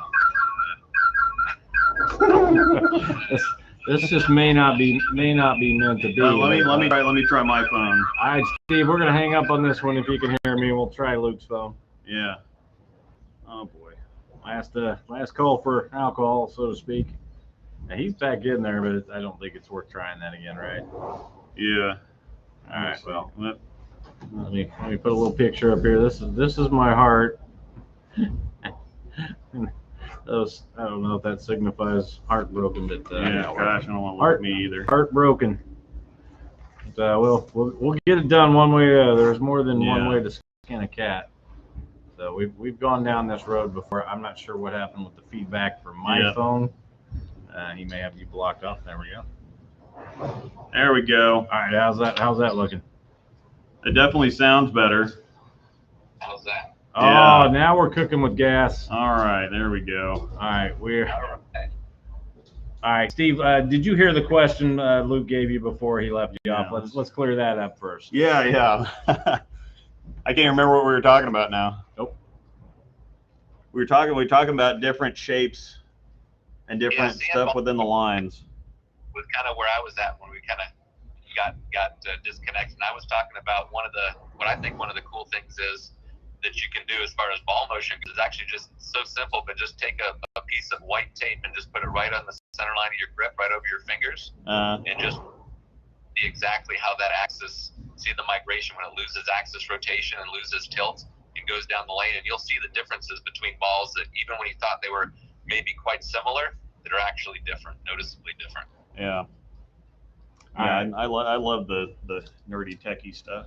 Speaking of nerdy techie stuff, we've got the track here, the Angel, our crack producer, is right on top of it. And when I say crack producer, I mean I don't know she's if I good at producing, not what you might think. So this will make for one of the iconic moments on let me see here on the Bowler Show. Of course, me being blocked completely, that's even better for the viewers. I'm thrilled with that. So. I have no problem with that. I'm just trying to fix this so that my phone doesn't. All right. Had a good to go, Steve. Steve, can you hear me very well right now? Very well. Yep. I'm good. All right. Here's what we're gonna do. We're gonna have some fun on the Bowler Show here, along with hopefully building the perfect arsenal for me for nationals. So let me tell you what I'm planning on bringing otherwise than these 4 balls we're gonna look at real quick here. I have a gem, pins in the ring finger, rolls great. I think it's from what I've seen out there, could be a good ball to start with in either one of the sides. I also have on the lower side a Dark Code and IQ Tour that I'm very fond of, and a Hustle Camo for possible emergency use depending on what's going on out there. So the 4 balls that I have for you to look at today are the Zen, the Hybrid, the Idol Helios, and then also on the lower end, the Rubicon UC3, possibly in play, maybe at the Bowler's Journal, maybe in singles and doubles, I'm not sure. So I'll kind of bounce you and Luke back and forth here.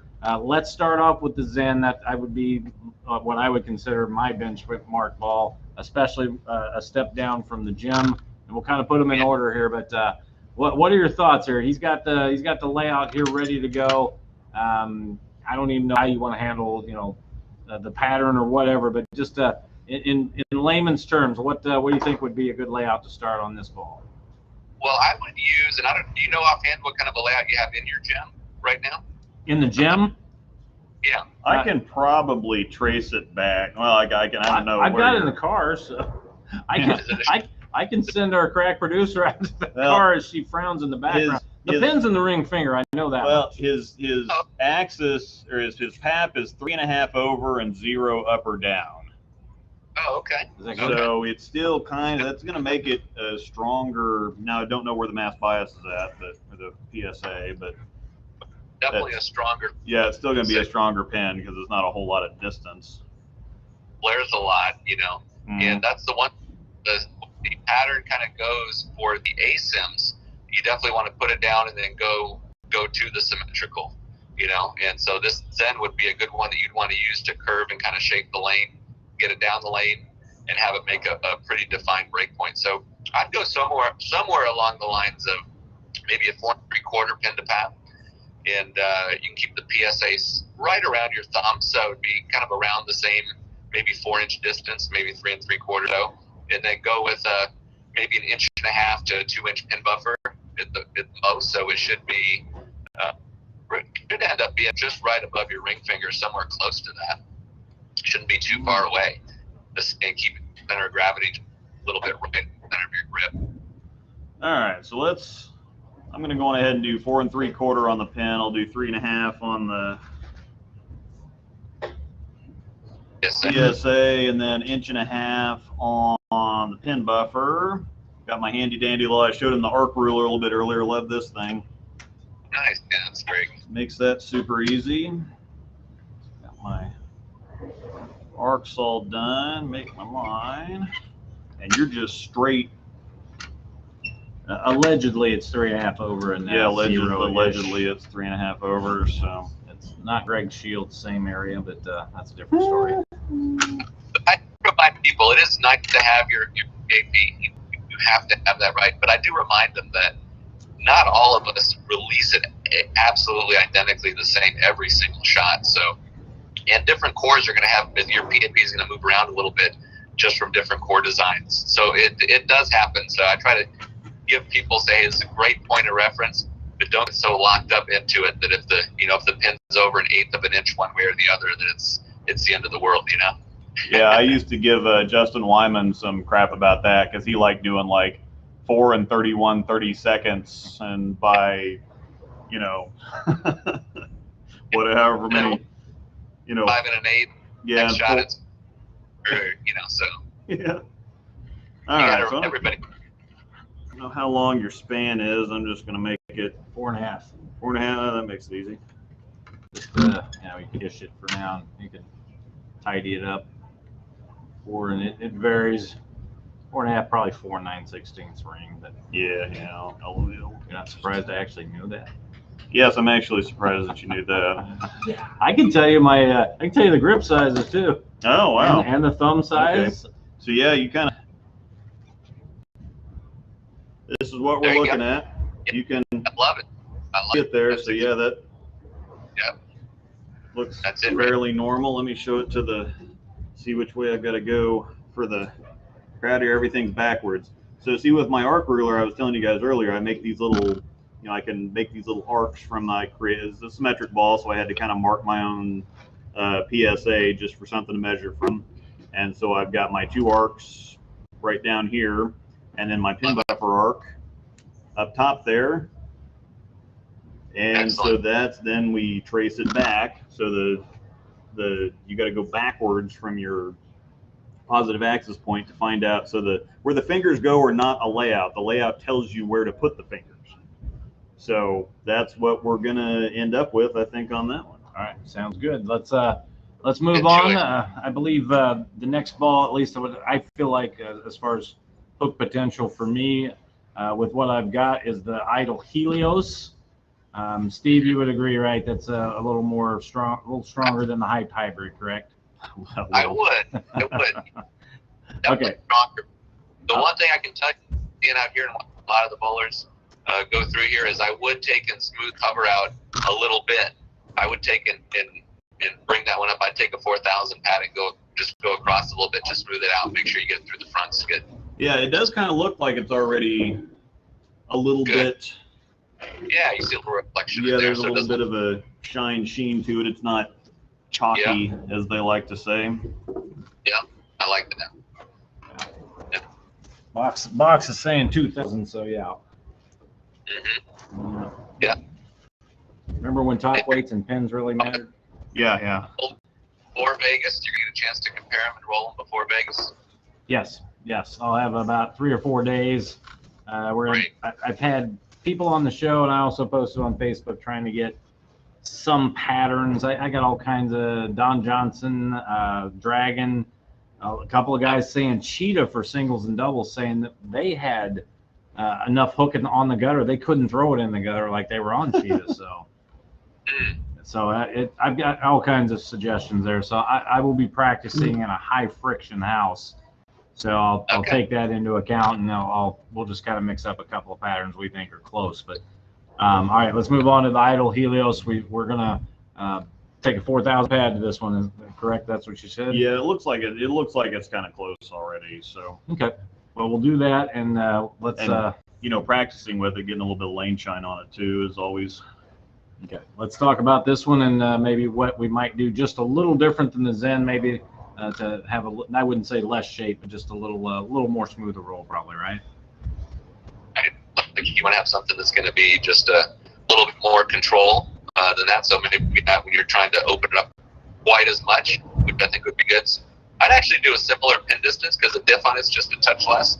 I would go with a bigger pin buffer though. So on this one, I'd go, say, 4 3/4, and maybe do make your second number maybe 3.5, and then open up and go with like a 3-inch pin buffer on that, which should hopefully get it somewhere around your middle finger. Because I actually had 3 of the balls that I used that were a pin down layout, which I like when the backs are kind of crispy. You know, they don't necessarily work well when the backs get tight, but there's a free hook really at the back of the lane. And so you want to make sure you don't have just over bounce on everything, right? Okay, you talked earlier in the show, Steve, about the phase 2. What else did you say that you were throwing during the week? Yeah, I had phase 2. I also had a little bit of the 900 Global Reality that was actually shined up quite a bit with extra shine, and I had the Nova, and then I had the Dark Coat as well. And actually, I snuck in a Rubicon there in the singles event for about 2 games. That was a really good look for me. Okay, well, that sounds like a good arsenal. Like you said, it's this is a different year. You didn't experience any tightness down lane in any of the 2 events? I did not, and I think that's what helps the pin carry a little bit too, as well as, which then kind of increases the score, because you get the ball back from more to the outside, so you have more entry angle, and then when you do that, your carry percentage goes up. Yeah, I think we saw that in a lot of 300 videos, and you see people critiquing the guy threw it all over the place. But yeah, there were some times they did throw it a little different than the other shots, and there's a lot of pressure involved. So they're not going to throw it perfect, but it did look like you could get it back, especially singles and doubles later. I think you've seen most of the 300s, or quite a few of them, in singles, and a lot of guys doing it in their last game. That's right. Yeah. All right, Luke, what do all these yellow lines mean on this bowling ball? I think Steve's done this before, because that did put the pin, if I can hold it up there right, it did put the pin in the middle finger there. So, and I've been using a lot of, especially on my asymmetric stuff, but I like the pin buffers in this range, because most people are either like, well, I want pin up or I want pin down. What do I want, pin up or pin down? I'm like, well, you could split the difference and go in the middle. That way you kind of get a little bit of best of both worlds. So I like it. Okay. And currently, I do not really have anything other than, I think the Dark Coat is slightly pinned down, but I really don't have much pinned down. Not a big pin down guy, and it doesn't sound like I need something to hold off too much on the back end, because I prefer the crispy back ends for sure too. So I think that'll go in there just perfectly. All right, we're going to move from that to the hike hybrid. Right. And I would assume, not knowing as much as you guys do about these bowling balls, that this is going to go. Steve, where would you put this in relation to the idle Helios we just did, and then the other 3 balls that I have lower in our hook potential with the Dark Coat, the IQ Tour, and the Hustle Camel? Yeah, that'd be your next step down. Now it's going to get down the lane a lot easier than your IQ Tour. And it's going to give you more shape. It's going to give you a similar length to the Hustle Camo, but it's going to give you more shape down lane. So that would be one as well, being symmetrical, one that would be clean, that you want to use if you want to ball down and not necessarily move and open up your angles a lot more. You could ball down and get this one down the lane and get it to shape down lane. So I'd go back to the shorter pin buffer type of a layout again, and it does have, it's got the mid-30s diff. So if you were to go with, say, for example, let's go a 5-inch pin to pap on that one. And then same thing for you. You're trying to get the ball to kind of hook more near the back of the pattern. So I like to go with maybe the bigger second number. So on that one, you could go, say, 4.5. And then as far as pin buffer wise goes, I'd go right back to that 1.5 inches again. Okay, and just some more information. I do have a hyped pearl in my bag that I do like. So without knowing the drilling on there, it's just a standard drilling with a pin up. How would you say the difference in what you're putting in this layout as opposed to what the hyped pearl might roll like? Well, there are, the difference between the two when you've got the same covers and surface prep and same core and stuff are going to be, you're not going to see as big a differences between those as you would some of these other ones, especially when you get down to the low pin and when it's the right time to use those balls. That's when there is already just ample friction to use and throw at. Your whole goal is to get it through the heads so you can get it to continue on the back end when your other balls, all your other high performance balls, are going to just basically pick up up and reading too soon, which out here OC typically meaning that they're going to end up hitting, you're not going to get the shape through the pin. So now you said you had a phase 2 reality, dark coding, and Nova. Are you a fan of fresh covers like a lot of guys that feel like, oh, I got to have fresh cover? Or do you think some of the times it's better to have a little lane shine and a little more controllability for nationals? I'm more of a lane shine, and also with a familiarity of just knowing what the ball is going to do and what you can expect out of it. And I had the one of the phase 2s in my bag has a 17 serial number on it, so I've been using that for 5 years, and that one goes with me everywhere. So I have, if blades are really, really slick and you're just looking for maximum performance, I say you want to go with the fresh ball. But look out there, it's a matter of knowing your arsenal and knowing the ball's in there in your line, then absolutely you're fine with that. There you go. So I like that. Yep. That's what we're looking at. If I can figure out how to do this backwards here so I can do everybody. It's hard. That's kind of what that looks like. And for me, the Hype Hybrid at least does have a little bit of a different shape. I mean, they do have the same core. They've got the same cover stock formula. But the Hyped Hybrid for me is a little, I don't necessarily want to say chuggier, but it rolls a little bit earlier. And it's kind of archy instead of kind of like a little bit rounder like the Hype Pearl is.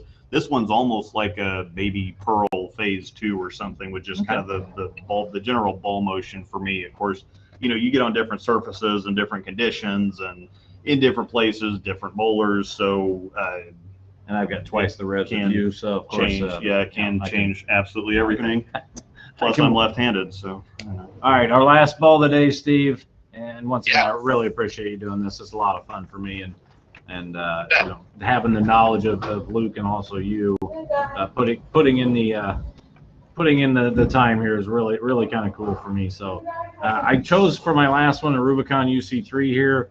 I've never been like a traditional fast pitch black. I'm just not good with urethane and some of the kind of hybrids urethane stuff.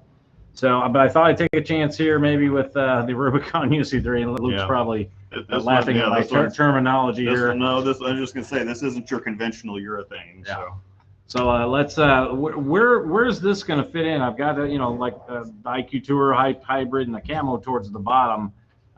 What can we do with this one? Maybe, I'm thinking Bowler's Journal, but I obviously the tournament's more important, but let's find a spot for this in my bag for the tournament somewhere, possibly later in singles and doubles or somewhere along the lines of that. It definitely could work at the Bowler's Journal, and I wouldn't say that it can't work in the singles and doubles, honestly. I mean, the one thing that you do out of that, and I did throw it a little bit in practice in the doubles, it basically just hooked too much if I was trying to play to the right, and that's when I feel it's the best time to use it, For me, I don't have as good of a shape when I try to get in and create some a little bit more angles, and I'm better off going with my phase 2 or some other kind of a slow response reactive. But for just to give you for what I have, a lot of times when you're looking at drilling up the urethane balls, you're looking for them to read early. So it's fine to have them to flare a little bit more and be a little bit stronger layout. But I would still take that direction, like say, hey, you know what? The lane's going to tell me this is the right ball to use if it is the time to use it. But if it doesn't work, you don't want to force it and try and make it work, because when they're great, you can't beat them.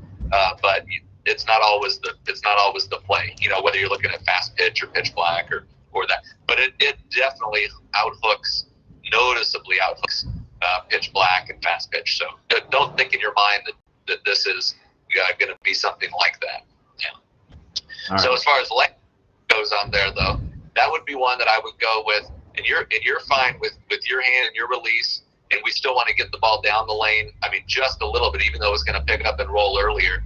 I wouldn't be afraid of using a layout, say I'm thinking like a 5x3 by maybe 2.5, something like that, which I normally wouldn't recommend, because some people would say maybe this thing's getting down the lane a little bit far, but we're drilling this for the where there is just that firsthand experience I have, and I'm going with what would be just a little bit, maybe a lesser flaring layout than maybe I would normally suggest for most conditions when you're trying to use ball like this.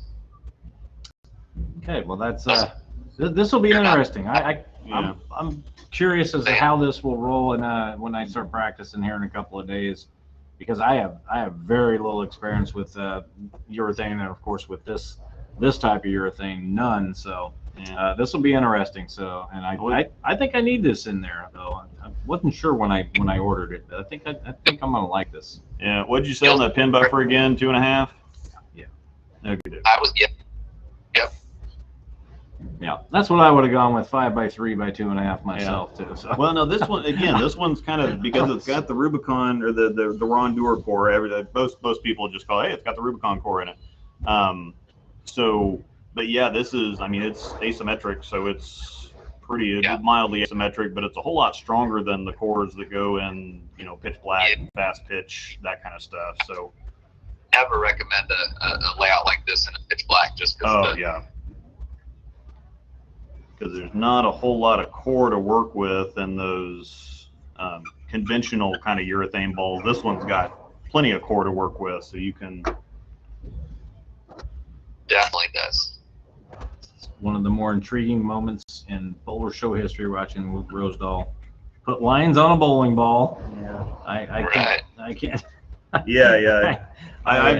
Anybody wanting to see the process, I've demoed it on drilling streams before, so yeah, check out all Luke's videos. I'll plug it for him. He's got probably close to 18,000 subscribers on his YouTube channel, and I'm getting there. He tells it like it is. It's not just every ball goes long and hits hard. He tells you how it fits in your bag. He tells you that he may or may not have a spot necessarily in his bag for it at the time on house or wherever he's bowling. So check out all this stuff. I've had to figure out kind of how to refine that over the years, because everybody wants to hear, is it better than this ball or is it better than that ball? It's like, well, better is relative. So the best thing to do is try to describe the ball reaction the best that I can and kind of say this, I mean, it's somewhat close to this, it's different in this way from this, and good or bad, whether it's good or bad for me doesn't make any difference. And sometimes some of the stuff I find out on, it could be good for me later, or if I don't, maybe I should have went with a different layout, or maybe I didn't quite understand the ball until I gave it a chance. Or a lot of the time you got to put 15-20 games on a ball to kind of get it broken in, and you got to give it a chance, especially when people spend all this kind of money on bowling balls, and I see it on for sale groups. Well, it's got 2 games on it, didn't match up with it, and I'm like, wow. You didn't have time to warm up yet. Like, it takes me it takes me a whole league set to warm up, and then I'm ready to go. So has any sale group ever put the correct amount of games? You see, no, it looks like it's been through a meat grinder, and I only had it to 5 games. It just didn't work for me. I was like, you throw it on cement or what? Because that thing's got 40 games on it. Yeah, Nick Brown sent me something the other day. A guy put a bunch of those. Like, this one's got max 15 games on it. Max fit is like, well, did you transpose a number there? This looks more like 51, not 15. But, all right, back to the task at hand here. There's our layout. So that's what we're looking at for that one. Yep. So. And I like that, and I think that's going to be a good option. And just give it a shot. And if it's not the right ball, it'll tell you, and it's good. You may very well have a good chance of using that at the Bowler's Journal for sure. So, yep. Yeah. Yeah.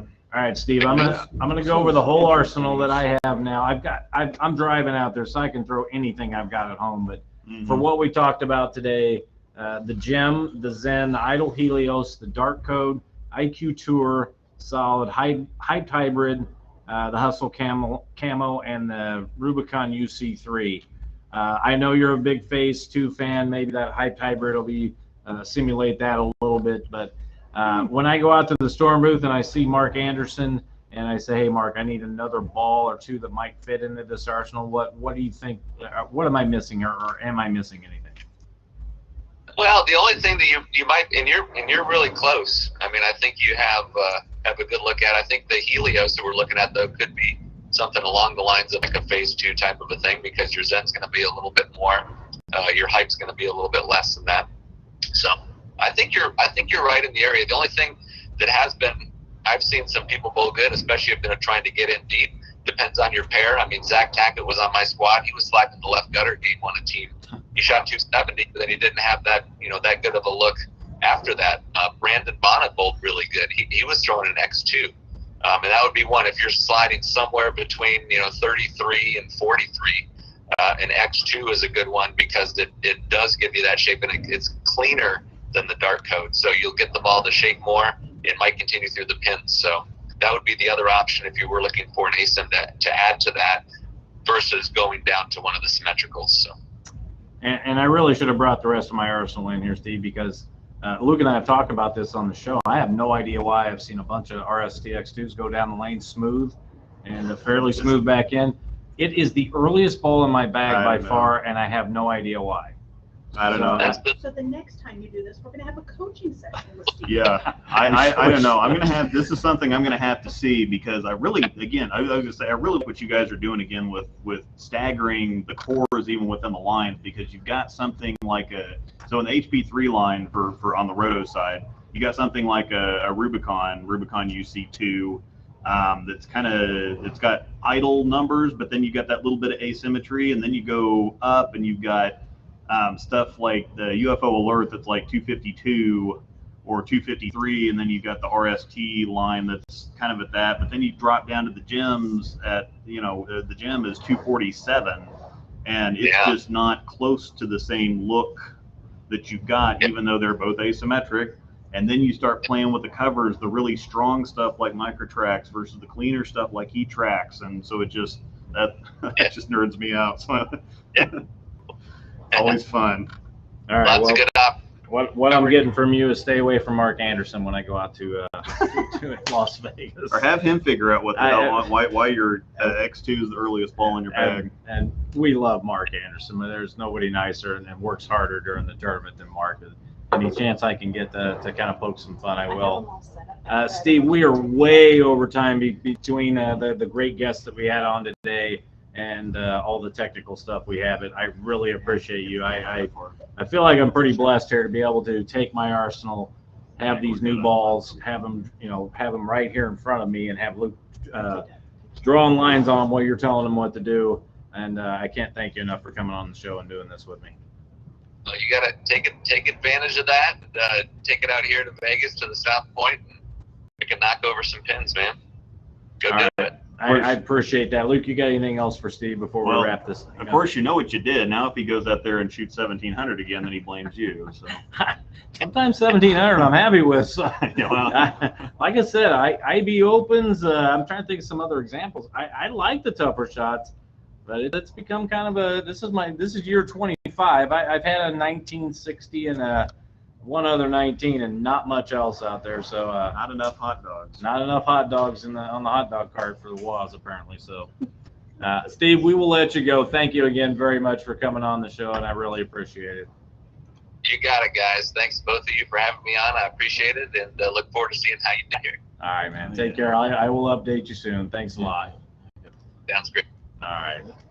We brought him in on the pseudo Zoom, and we're taking him out on the FaceTime, and I believe our producer might be ready to go home. I know some people have to work the next day. Luckily, that's not me. I'm officially on vacation. I'm counting this as a work day in here, of course. I work from Casey home on Mondays. So there you go. So I've got 4 days, Luke, to take these balls. They're getting drilled up at noon tomorrow. Gabby, you can come on in the picture if you want now. We're getting ready to wrap this thing up. I don't have to wave to you today. Hey, so there's our mascot of the show, our mascot of the Kansas City tournaments. But Bob Hughes out at Summit Lanes will be drilling this tomorrow at noon. We're going to lay out a couple of patterns, try to kind of do some guesswork on that with what we've got to work with out there as far as the higher friction, and we'll find something that's similar to that. I had all kinds of suggestions. A couple of people just saying, hey, just put a house out there. So we will see. So anyway, let's wrap this thing up, Luke. Why don't you go through the sponsors here, since you did such a great job today? I really appreciate it. I've got it written down there because I'm not very good at memorizing stuff. So take a moment and thank all the people that allow us to be on this show. Gabby. James says hi, Gabby. All right, so we got Storm Bowling, we got Logo Infusion, we got Coolwick, we got Turbo, Bowler's Mart, SRGBBFS, S&H Custom Homes, Double J's Pro Shop, BobbyJackson.com. Or I guess it's I Am Bowling. I keep wanting to call it Logo Infusion. I just naturally It's hard not default. to. It's hard not to. Storm, Turbo, I Am Bowling, Coolwick, logo. You got to yeah. Bowler Smart, SRGBBFS. And yeah, so. All right, let's wrap this baby up. Gabby in the background here, we appreciate all of our guests. Seriously, even with the technical stuff we had, this has to be, for me, it was our best show. Brian Walachek was great. We had him on for basically an hour. Yeah, if you got here late, definitely go back and check that out once it I didn't know he was that funny. You see him bowling and, like you said, he's got RBF. Yeah, if he's not leaving with the team lead, you always see him in the team photos, team muggins. So doesn't have that smile like, the dashing smile of Adam Barter or Mike Hart. So, but anyway, we started with him, moved on to Dave LaMont, who's got a million things going on. He's traveling all over the place. The voice of the PWBA, of course, on the call today for Brianna Clemmer's win, and saw some of the stuff during the week with 46 out of 48 strikes, which is incredible. Aaron Smith, once again, interrupting the show with his knowledge in Las Vegas from his hotel room this time, as he was covering the Super Senior Shootout on Bowl TV. And then, of course, we spent the last hour with Steve Kloempken, Vice President of Marketing. Vice President of Marketing. Yeah, he was always the R&D guy before to me, and now he was the technical director, and that's what Chad's doing now. He probably had no idea what was going to happen in this segment, but we put him to the task, and he came through with flying colors. So let's wrap this thing up. I think I said that already about an hour ago, but we appreciate all our guests, and we appreciate all of our sponsors, and of course Angel Rosedal producing the show here. She wanted to stay on for another half an hour, but we're going to wrap it up anyway. So I see the look you're talking about. Look, I just got it. So, all right, everybody have a great night. We really appreciate you spending some time with us on the Bowler Show. I'm Dave Waswo. That's Luke Rosedal. That's Gabby, and that's a wrap.